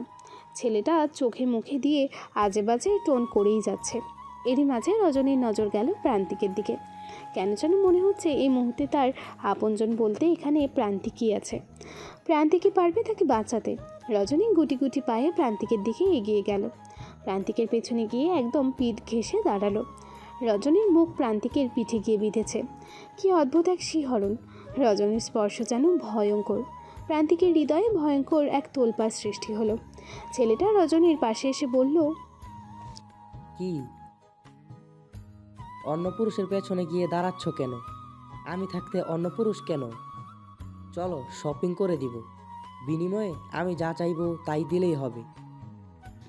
রজনী মলিন চোখ মুখে প্রান্তিকের দিকে তাকাচ্ছে। তার মানে দেখুন, ওই ছেলেগুলো আমাকে খারাপ কথা বলছে, খারাপ মেয়ে ভাবছে।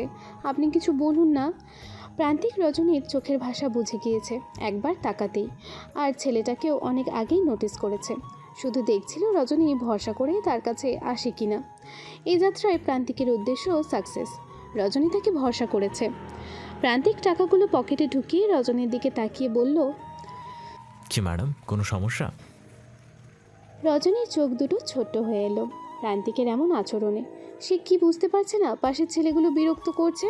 প্রান্তিক এবার ছেলেটার দিকে তাকিয়ে বলল, কি ভাই, মনোমালিন্য করছে নাকি? শপিং করে দেন, মন মতো সব ঠিক হয়ে যাবে। ছেলেটা এবার নিশ্চিত হলো। যাক, মেয়েটাকে তার বউ ভাবছে। এই সুযোগে এত সুন্দর মেয়ে ভোগ করা যাবে। ছেলেটা বলল, হ্যাঁ ভাই, দিতেই তো চাইছি, নিচ্ছে না। মেয়েরা একটু নানা করে, শপিং একবার করে দেন, ঠিকই পিছ পিছ চলে আসবে। সব জায়গায় কিপটামি করলে হয় না ভাই। টাকা নাই পকেটে?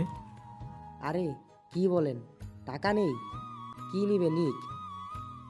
আসুন, আমি আপনাদের হেল্প করছি। প্রান্তিক রজনীকে বলল, আসুন, আমরা দোতলায় দামি দোকানে যাই।